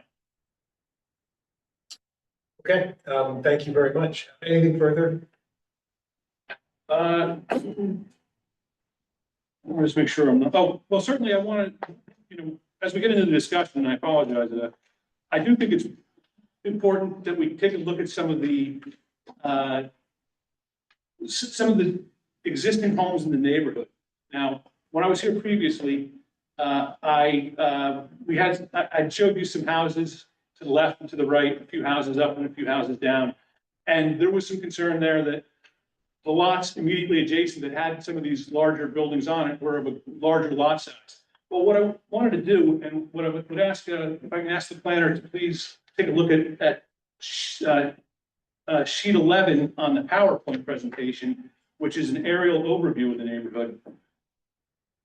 What we've done there is highlighted the redevelopments in that immediate neighborhood surrounding Erie Avenue. And what you see there is those blue dots. That's over 20. There's 22 different what were single-family homes that have been expanded to second-story additions. And in going through those second-story additions, I'd like to point out a few of them that I think are particularly worth your attention. We have a property at 40 Harding Street, which is actually in the backyard, probably, less than. Forgive me, only because if you're referencing in a different sequence of the slide, I just want to make sure the right one, so, sorry. No, I apologize. I'm still on slide 11, and you did have it. Okay, sorry, that's true. This one, because there are some slides. Oh, you know what?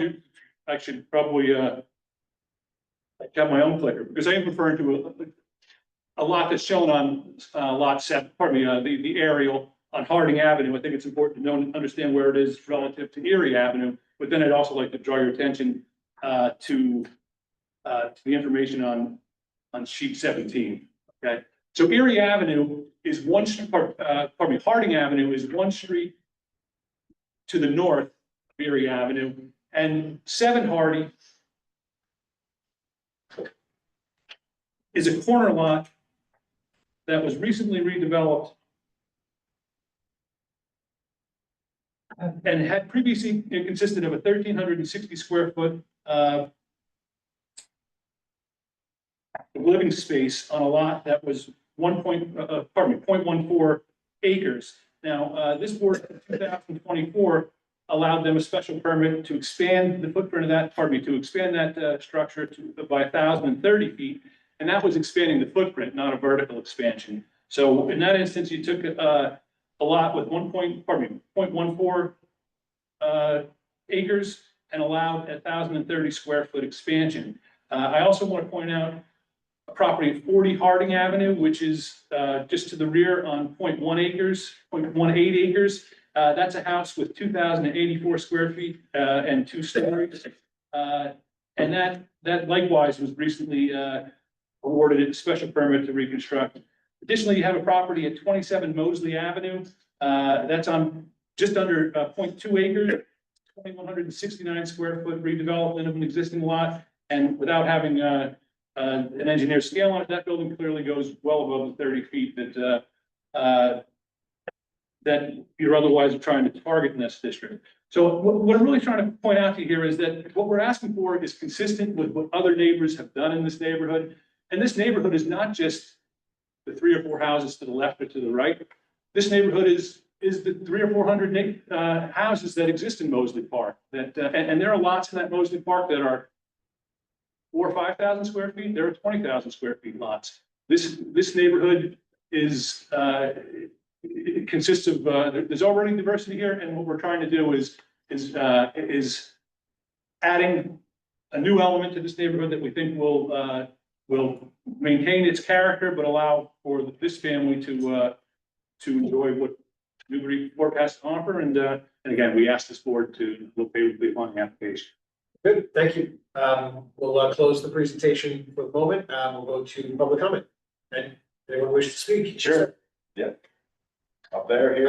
If you could up there, just so that it broadcasts, even though we do have some folks that are online.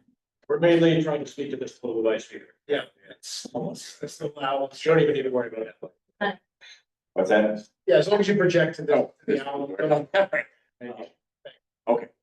How you doing? I'm Michael McCullough. I live at 22 Erie. I'm just to the left, so, but new construction. And I think, in last meeting, I think our major message was, we have small lots, and our lot is the exact same size as this lot. It's like 5,000 square feet. We have a tiny cave, 1,600 square feet. Our neighbors have a small ranch. No problem. And we know that new houses are coming into the neighborhood. We're not trying to be a reason. The first sketch that came back or design was just kind of massive and looked at. So I think I want to thank you for the redesign. You did some great improvements. There's a couple concerns that we have being right next door. We do have we have both strange size, non-conforming lots. We are about 4.5 feet. Our garage is 4.5 feet from the fence today. And they're like 14 feet. The existing footprint is 14 feet to the right of that.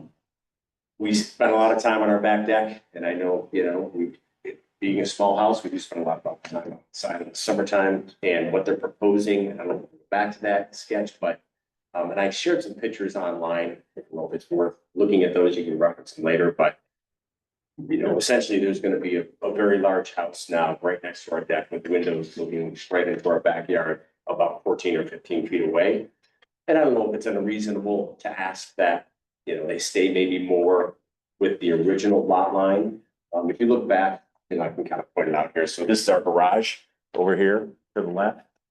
And then there's that 4.5, which is to the, that's the fence, and then to the right. So our back deck goes right up to the garage there.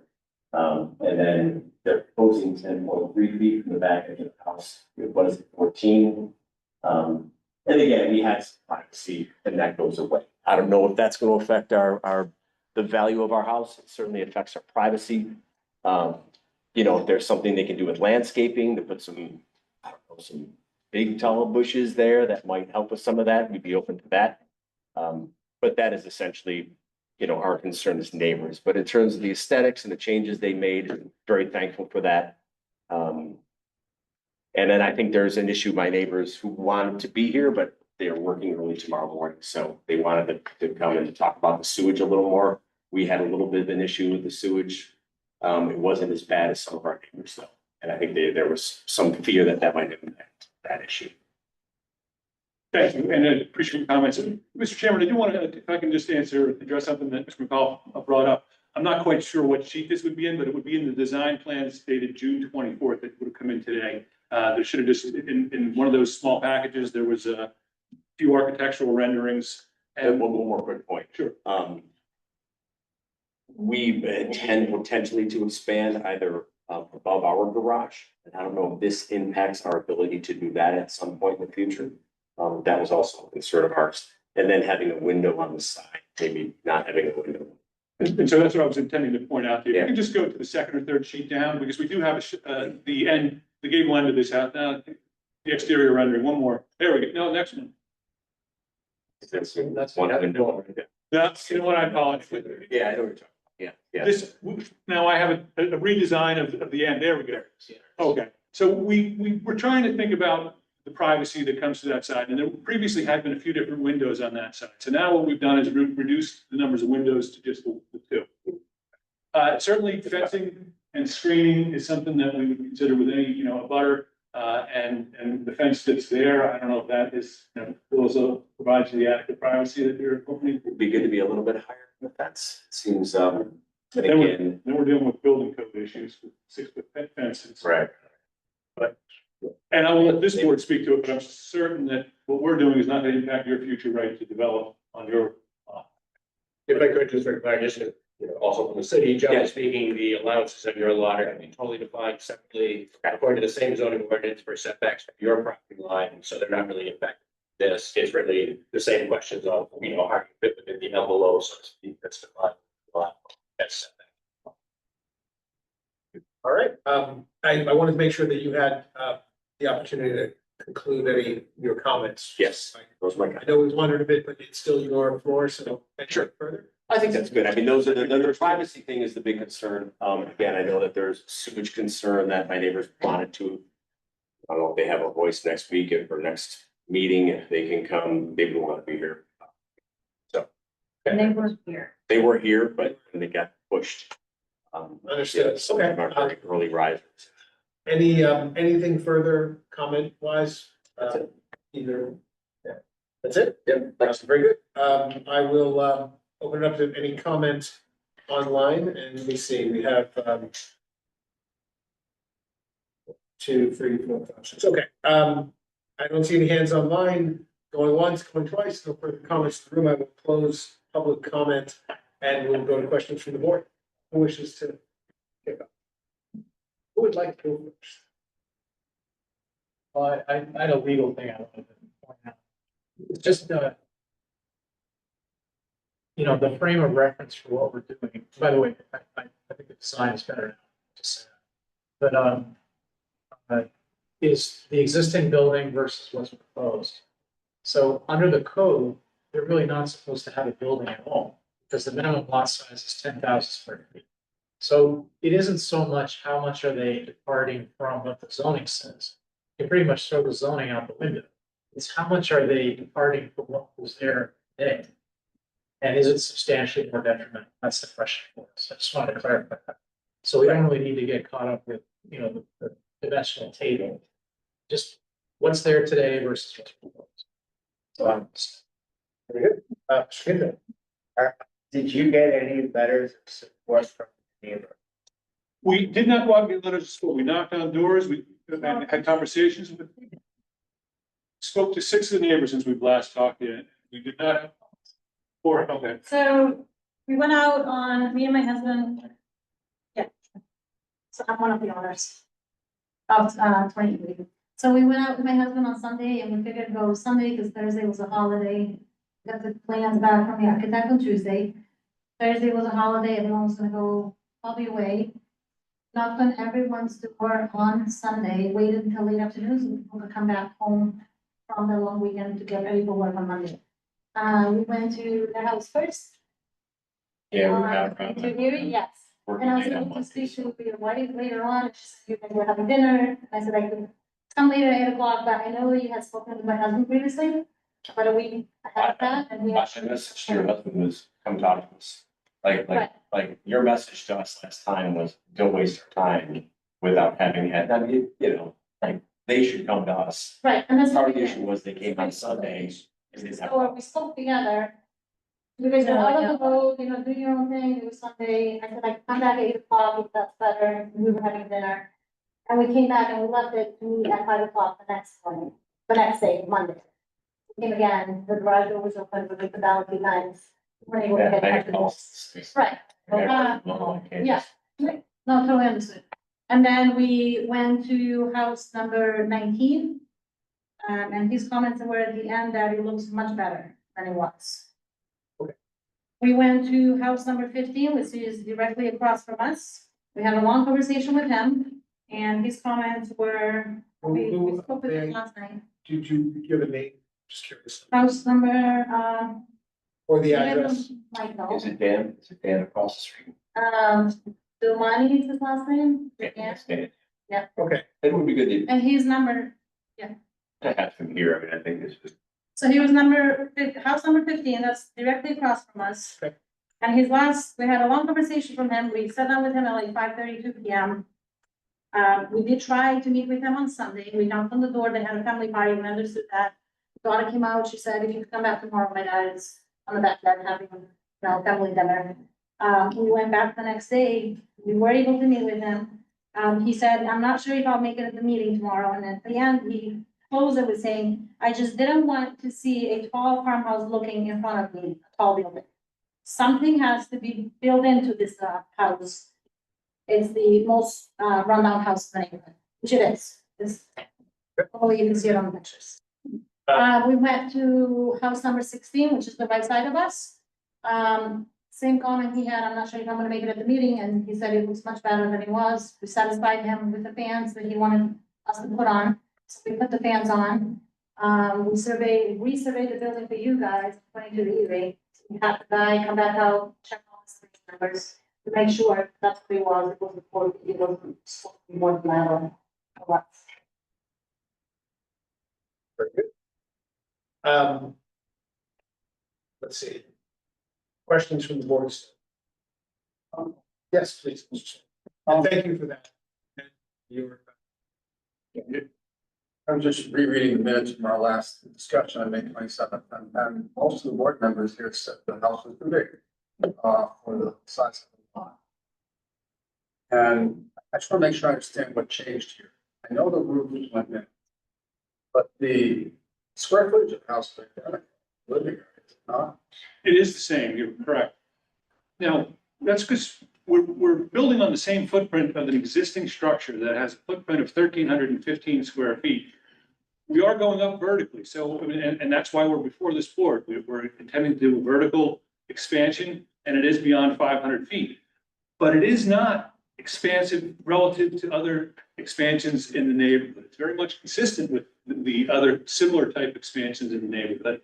And based on the comments we did get from the board, we did feel very strongly that we could bring it down. And that was one of the things, if we look down the street line, in fact, if you were able to show us slide 6 on the PowerPoint presentation, we've at least provided a rendering that is to scale, that does show that this new proposal really does is consistent with the streetscape that I think that the people would appreciate and hope to achieve. And that's what we're doing. So if you look to this view here, the building on the second down on the right is the new structure. And it's actually, to scale, you can see it does not stand out as anything that creates any significant detriment. And I'm looking at the exact same perspective here in Google Maps, you know, so you can. Sure, yeah, And you see all the little buildings up and down the street, and just, I don't know, and given that the feedback was the size of the lot and on that street with all the other houses. I'm just surprised it came back with the exact same square footage. I realize the roof is small, so it's better.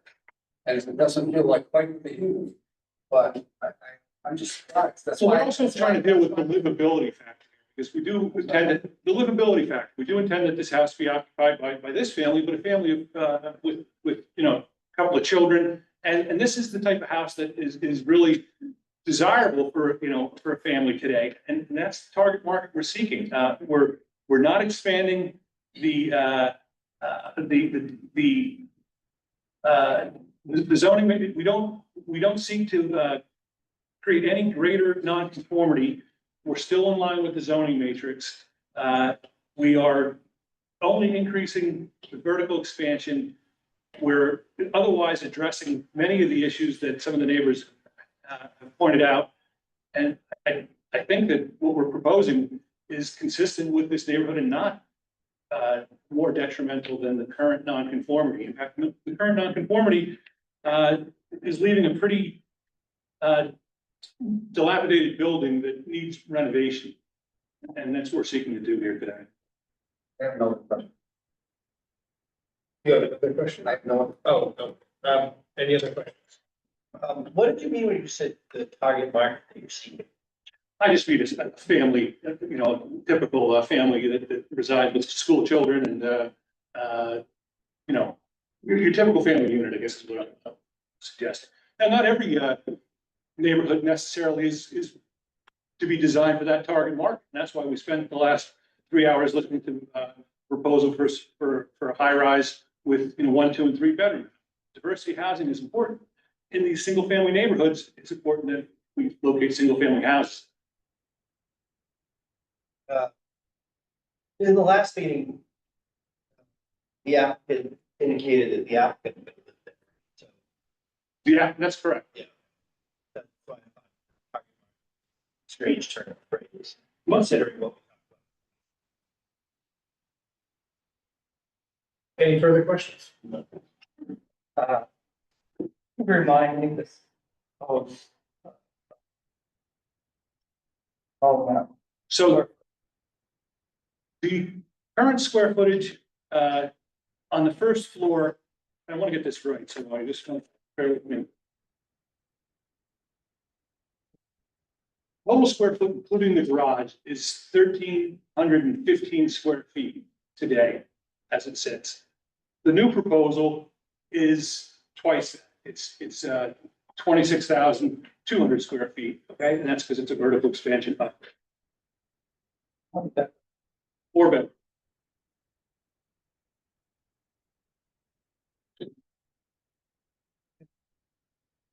Absolutely. I think last meeting, I asked about the attic and the access to the attic.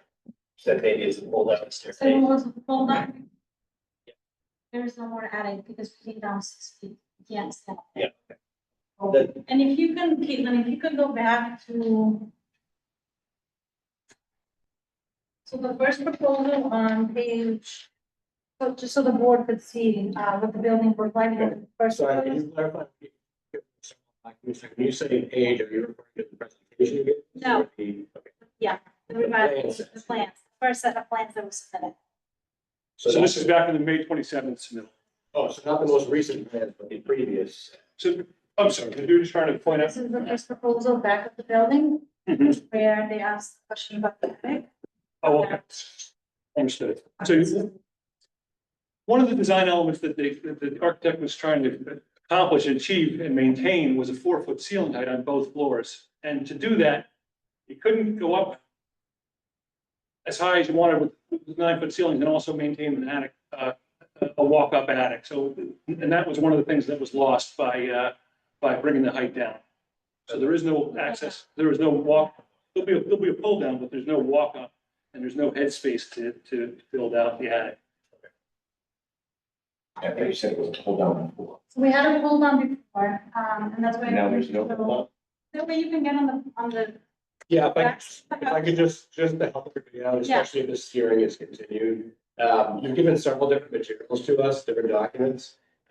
We understood that you were following a presentation based on drawings and so forth. We try to bring those materials up in advance, so now I'm gonna try to dig and get the prior plans that you gave us. It's helpful to have in sequence and to know in advance how you're gonna run through those things, so we have them queued to go. If you're now looking to go back at the materials that we weren't expecting to show tonight, it's helpful to know. I just wanted to show the board, or we. In fact, I don't necessarily think you need to come up with The first proposal back of the house looked, and you could see the attic there, you also had a window, so that was completely removed. This is removed. Okay. If I can just make one quick point. I know that the applicants have said they're gonna live there, and I know that seems to be, and what we've heard is kind of something that they do, and it's how they build homes, but there is no intent. I know they may say that, and it's nice to hear, but it's okay that you're not, and we don't mind, we know you're gonna sell the home to somebody, that's okay. But I don't think there's a need to. Hold on, actually, hold on, guys, let me just. Is that out of place? No, but just allow me, because, and I appreciate and respect that. Yeah. Whether an applicant lives there or doesn't live there is of next to no consequence. It's about continuity of representation. That's what we might care about, but things change. But I will say this, for purposes of this evening, and certainly out of deference to the fact that you all have waited as long as you've had to, to wait till the end of the much longer and tedious, more granular hearing to vet this out. I give it full disclosure of, effort. I don't know that we're gonna get it complete tonight, but I wanna get back to questions from the board. No, not at all. And, I do appreciate the comment, but I wanna limit the back and forth. So I'll ask you if you could just pause on that, and I want to continue questions, make sure that we've got any questions from the board. And I think, Mr. Bennett, you had a question, but you were finished? No, you didn't. Mr. Kinton. I'm back on my notes from our last meeting, and I'm trying to checklist here. I know we kind of suffered with a lot of poor information at the beginning of the last one. We're very confused, how many bedrooms, how many bathrooms. I think we've got that figured out.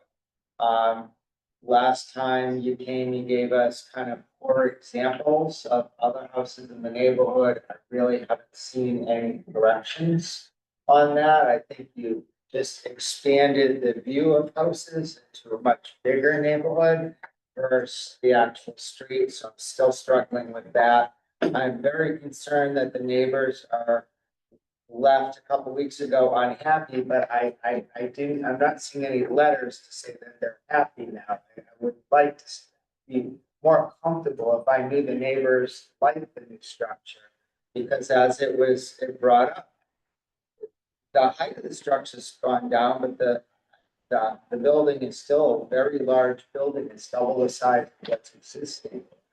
So, right, so that's still a little troubling, and there's no way we can change the fact that these are tiny lots. We showed it last time we had the meeting that the side of the street that your project's on are all these little lots. People across the street have big lots. You can't say, well, across the street there's big houses. It's like, yeah, well, there are lots 2-3 times bigger. So we're still struggling with that. I'm not finding a lot of new answers here. I think we just lowered the roof and lost an attic, but I don't know what we gained. So I do want to, if I could direct you to the PowerPoint presentation that was submitted today, starting with sheet 15, 16, and 17. I do call out some abutting properties in the neighborhood. Some you've seen before, some that are on larger lots. But I also drilled down a little bit more today on 5 that are comparable lots, all lots below 2/10 of an acre. Okay, and what we're pointing to is 7 Harding Street, Harding Avenue, 40 Harding Avenue, 27 Mosley Avenue, 2 Hart Road, and 21 Hart Street. Now, 21 Hart Street, I think, is a particularly good example to look at because this shows massing, scale, height, and this was a project that, you know, is in close proximity to this property. So we do have other similarly situated lots where you've allowed similar expansions, and I think you have some really nice results and have a really, you know, well thought out neighborhood that I think has a lot of appeal. Do you know when these expansions works? I know these houses now. I can tell you that 7 Hardy was June of 24. Okay, 24 Erie was 2016. 36 Erie was 2020. I wasn't able to confirm the application dates for some of the other projects. Okay, Swan. I just want to get back to, the size of this building. You mentioned my column, 2,600 square feet. Mm-hmm. That what it is? Actually, it's because the garage takes up some of the floor. Living area. Understood. So I want to, but I'm making the distinction because the second floor is 1,300 square feet. The first floor is 900 square feet plus a garage. So the 2,600 square feet included the garage. Yes. So it's 400 square feet for the garage, 920 square feet on the first floor, 1,320 on the second. So living That's like 22 40 for living, of the living space, like 200 or something. 2240 for living, yeah. 2244 living space. Today's living space is 912. So it's like 2.5. I don't know, that's why I just keep coming back. I'm just, given the hour, repeat myself. Like,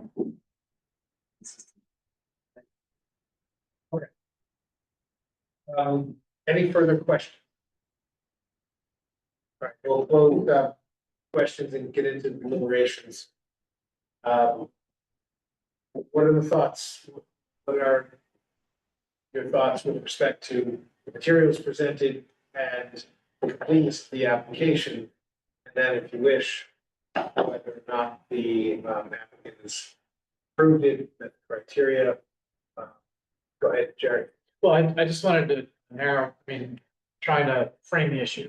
And that is really, I don't, not only do I not have a vote, but, you know, the guys that have been on longer, they do really the right things to evaluate that it's substantially more detrimental. But just to frame the issues as I understand law, you know, there is a case, we are not completely lost about what to do, called Bjorklund, out of the Supreme Judicial Court. And what it says is that, you know, they do recognize the value of small houses. So I just want to make clear, you know, we don't have to necessarily ignore the fact that, you know, the property was bought at $650,000. And, you know, what we're seeing is a trend in the report where things get, the court called it mansionization, it's a bit exaggeration, but, you know, bigger houses and small ones. And that has an impact actually on the fourth building. That actually is kind of nice. But the bottom line here is, do you want to allow a second story? There was an example that was shown, the presenter gave, where the compromise was they didn't build over the garage. Point hard. Right, a Harding. So to me, I think what it's down to the decision makers tonight is whether they're ready to approve covering all of the footprint of the second story, or whether they think that would be substantially more detrimental versus just doing an addition over the living space, not going. I think that's what I'm hearing. I haven't heard anyone say categorically, I haven't heard it. Categorically, you cannot have a second story. I didn't hear that. Good. That I think is the issue we're down to. As far as the neighbor, by the way, the immediate neighbor. You could solve that with an arbor vitae, and I think that's the right solution. You know, you can make that a condition of approval. Problem though is, as Larry pointed out, we don't have the other neighbors here. Just a little, I'm a little nervous about that. You might want to wait to hear from them, but as I said, absolutely lowering height is helpful. It is helpful. But I don't want to deny that. You're still down to how big is the second story? Thank you, Jared. Further deliberations? Yeah, I think just going off what Mr. Igerman just sort of stated, I think, certainly this design is a step in the right direction. And maybe going back to the drawing board with the neighbors and trying to see if you can get them to come with a letter that says, hey, we like this plan. And then maybe that gets around the mansionization issue if you do need that living space over the garage to try and work it out with this guy and try to come back. Everybody in a row. To you earlier, there was some suggestion that we could have brought in some letters. Not everybody wants to go out and stick their neck out and write a letter. We have an opportunity. That's what these meetings are for. And we did hear from people here tonight, and we reached out to the people in the neighborhood. We've had those conversations. We have gotten some pretty positive feedback, particularly about the changes we've made. And they've had the opportunity to be here and be heard about that.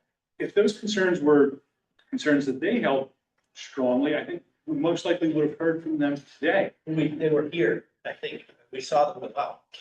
I understand, but I mean, you guys took the later slot. We understand that, but there were like 8 people that left and only 2 returned. So that's. I can say, and allow me to just try to dovetail with Mr. Lyle's point.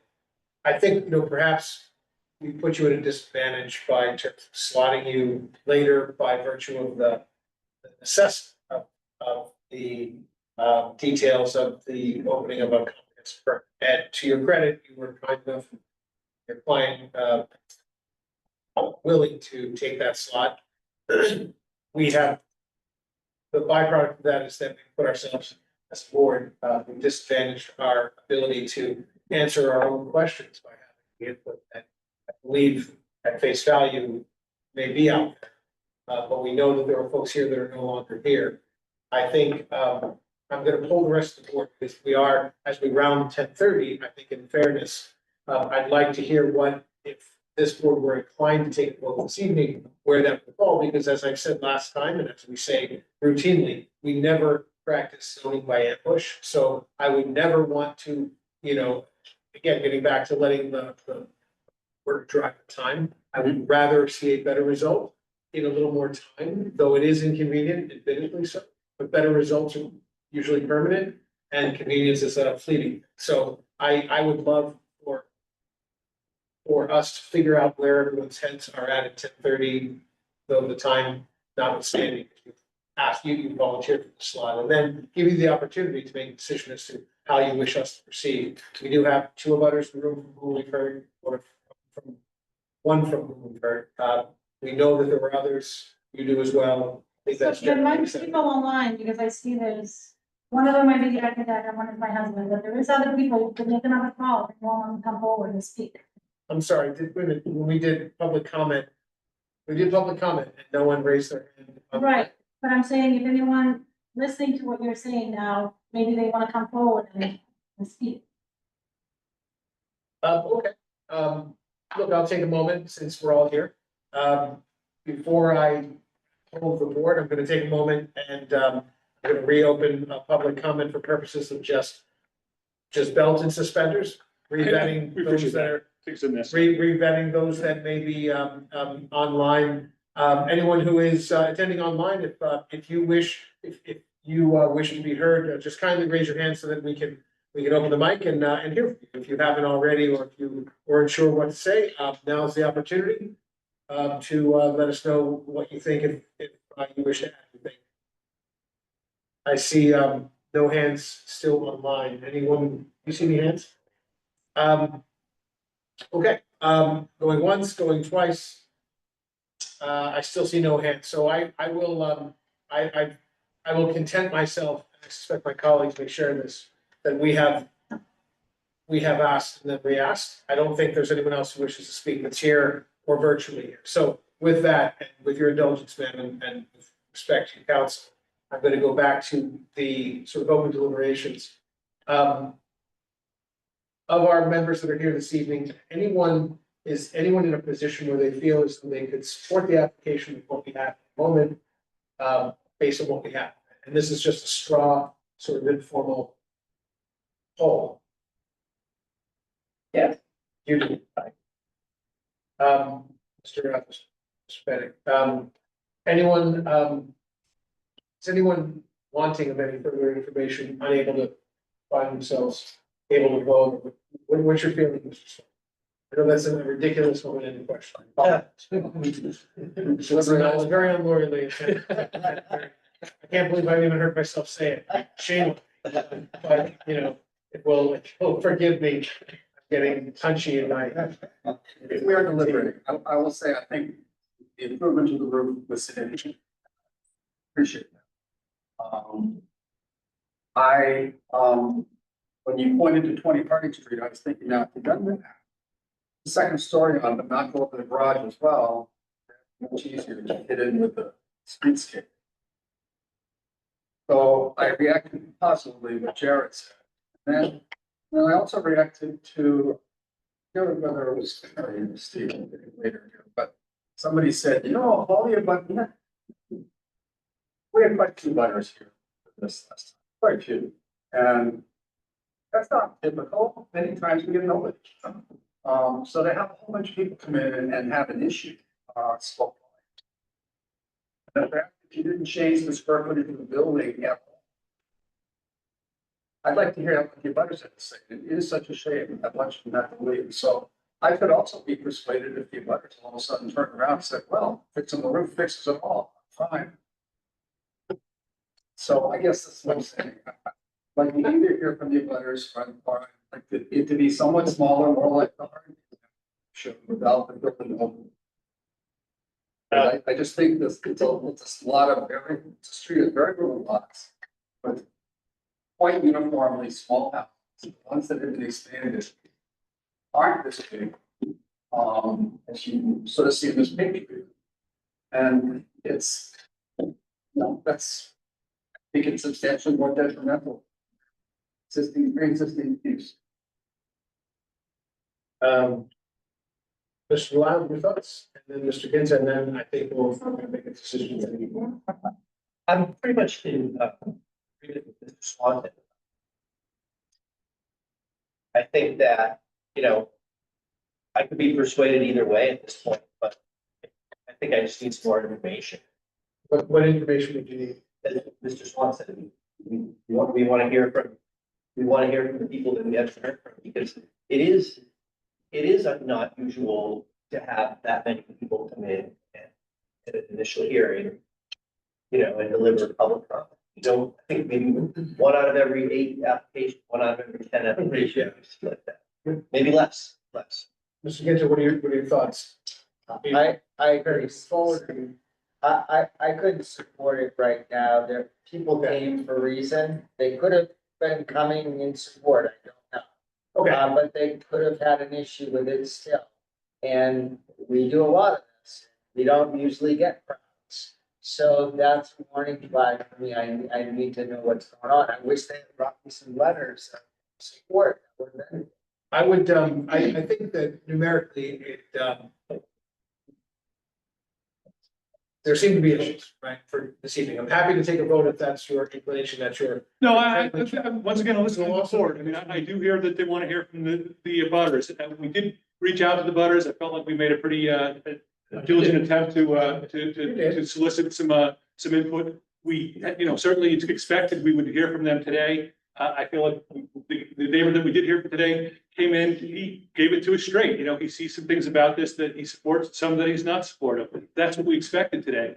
But I also expect the board would be willing to take what you see as the guidelines that you're obligated to roll within and make a determination that considers the impacts basically objectively, as opposed to just based on what the immediate subjective impact might be. I feel that moving you to the end of the docket may have frustrated that effort. Well, If you are if I inclined may, to- though, I just want to clarify, I don't want the applicant to think that the neighbors have a veto. They- That's not it. That's under the It's that in trying to figure out what's substantially more detrimental in the existing building. They actually have expertise because they live there, you know, so that's why it's relevant. Right, yeah, Mr. Eigenman points out what I suspect we all know under, under the two-prong test that we run this through with respect to special permit. It's not just more detrimental, it's substantially more detrimental. The, on the ground testimony and observation from those closest to it are, are relevant, persuasive, certainly they were here, now they're not. We would be, I think that if you were to ask for a continuance. And I would, if I could indulge the board with just one question. I understand, in addition to input from the neighborhood, which I think certainly would be helpful for you making a decision. Just even with that support, is there an inclination that it would be necessary for the applicant to come forward with a slightly smaller living space? If we came forward with a proposal that did not have living space over the garage, would we be, would the board be inclined to support that type of? I would be inclined. Wow, yeah, I think so. Benny, already, since sports and skins, I would as well, so. Mr. Chairman, I would just ask this board to continue the matter to the next hearing. Okay, thank you. If you continue it to July 8th, will not have to deal with the 40B project. I appreciate that input as well, so we will take you up on that. We have a motion to continue to July. Is there come on the agenda about that, right? Is there room? We have a motion to continue at the applicant's request, July 8th. So moved. Seconded. Mr. Lau, motion made by Mr. Swan, seconded by Mr. Lau. Continuance at the applicant's request, July 8th, Mr. Swan. Thank you all, I appreciate your time, and most importantly. Hold on, we should take the vote. Sure, sir. Mr. Swan. Yes. Mr. Lau. Yes. Ben. Yes. Ginta. Yes. Oh, yes, 5, the affirmative, the ayes have it. Thank you for your patience, and folks, thank you for sticking around. And we look forward to seeing you on the 8th. See you in 2 weeks, and ladies and gentlemen, that concludes our public hearings. We'll close our public hearings and go to minutes, the approval of the minutes of June 10th. Do you have any comments, any updates? What's that? Here. That's not here. He's on. That's right, so we have a motion. Yeah, so seconded, all those in favor say aye. Aye. The ayes have it, motion carries, and the minutes are approved. The only other update I have, then I want us to adjourn. I think, and guys, what are your thoughts on this? I think just having experience this evening, I don't think it's wise to have any applications on what we're doing for the every 4 weeks. Or we should take them first. Yeah, I mean, that. This took, I was watching the clock. I thought we were leaving, we took it on at almost 10:15, and we spent an hour. There's no way, I think we can predicate an hour and say we have a hard stop at, a hard deck at 10 p.m., but at 9, you're done. I mean, if you can pull it off. We can try, but I don't think we should have any more than 1 or 2 at most. Well, this one, we knew. Yeah, there's just still a piece to get. All right, so when we're back next for 40B, I think we're okay right now. That agenda, but we'll be looking to. Let's keep an eye on the issue because we're concerned about the same thing, so. And we have one thing, right? Yeah. All right, So we'll try to keep it that way, then we've reached out to the chair and try to coordinate, because I think none of you probably want to have to. But we also don't want to see it really. I know that we're still sort of broadcasting, but I want to say thank you guys. Thank everyone very, very much. And thank greatly gratitude to everyone. I thought this was fairly smoothly tonight for our opening. Jared, thank you so much for taking the lead on the draftsmanship of sort of framing that. And Larry, thank you for trying to read his treatise. Thank you for trying to read the Jared Eigenman manifesto. Yeah, I gotta say, I feel much more calm and optimistic about the procedural wrangles that could easily bog down any board, in particular and included, because this is uncharted territory for all of us. You know, we have disparate public looking to, you know, be part of that process as they think that, I was very impressed with that. So thank you. It made my job a lot easier that we all. Rob, can I bug you and Andy and the attorney, Garrett, you know, narrowing the scope? I mean, I don't quite know what the applicant is worried about. I mean, For the scope on the architect. yeah, no, I mean, you can't narrow, I agree with, I think it was Larry. It's way too early to narrow anything. We don't know what we're not. We don't get no, we don't know. And I think at a minimum, we need them to tell us, hey, this is what we think the scope. Lisa had calmed down, I think, at that point on. Yeah. As soon as Larry said we can ask for it. Yeah. Yeah, I just think that now's not the first night is the time to limit anything, you know, lest we doom ourselves to having gotten off, you know, the very first exit and we're supposed to travel this road. So I think we just have to see it through and let it tell us what it needs to be, and that's kind of, I think, best practice for this. But anyway, thank you all. Do we have a motion to adjourn? All right, all those in favor? Have a great night, guys. Thank you all. Gretchen. I don't know.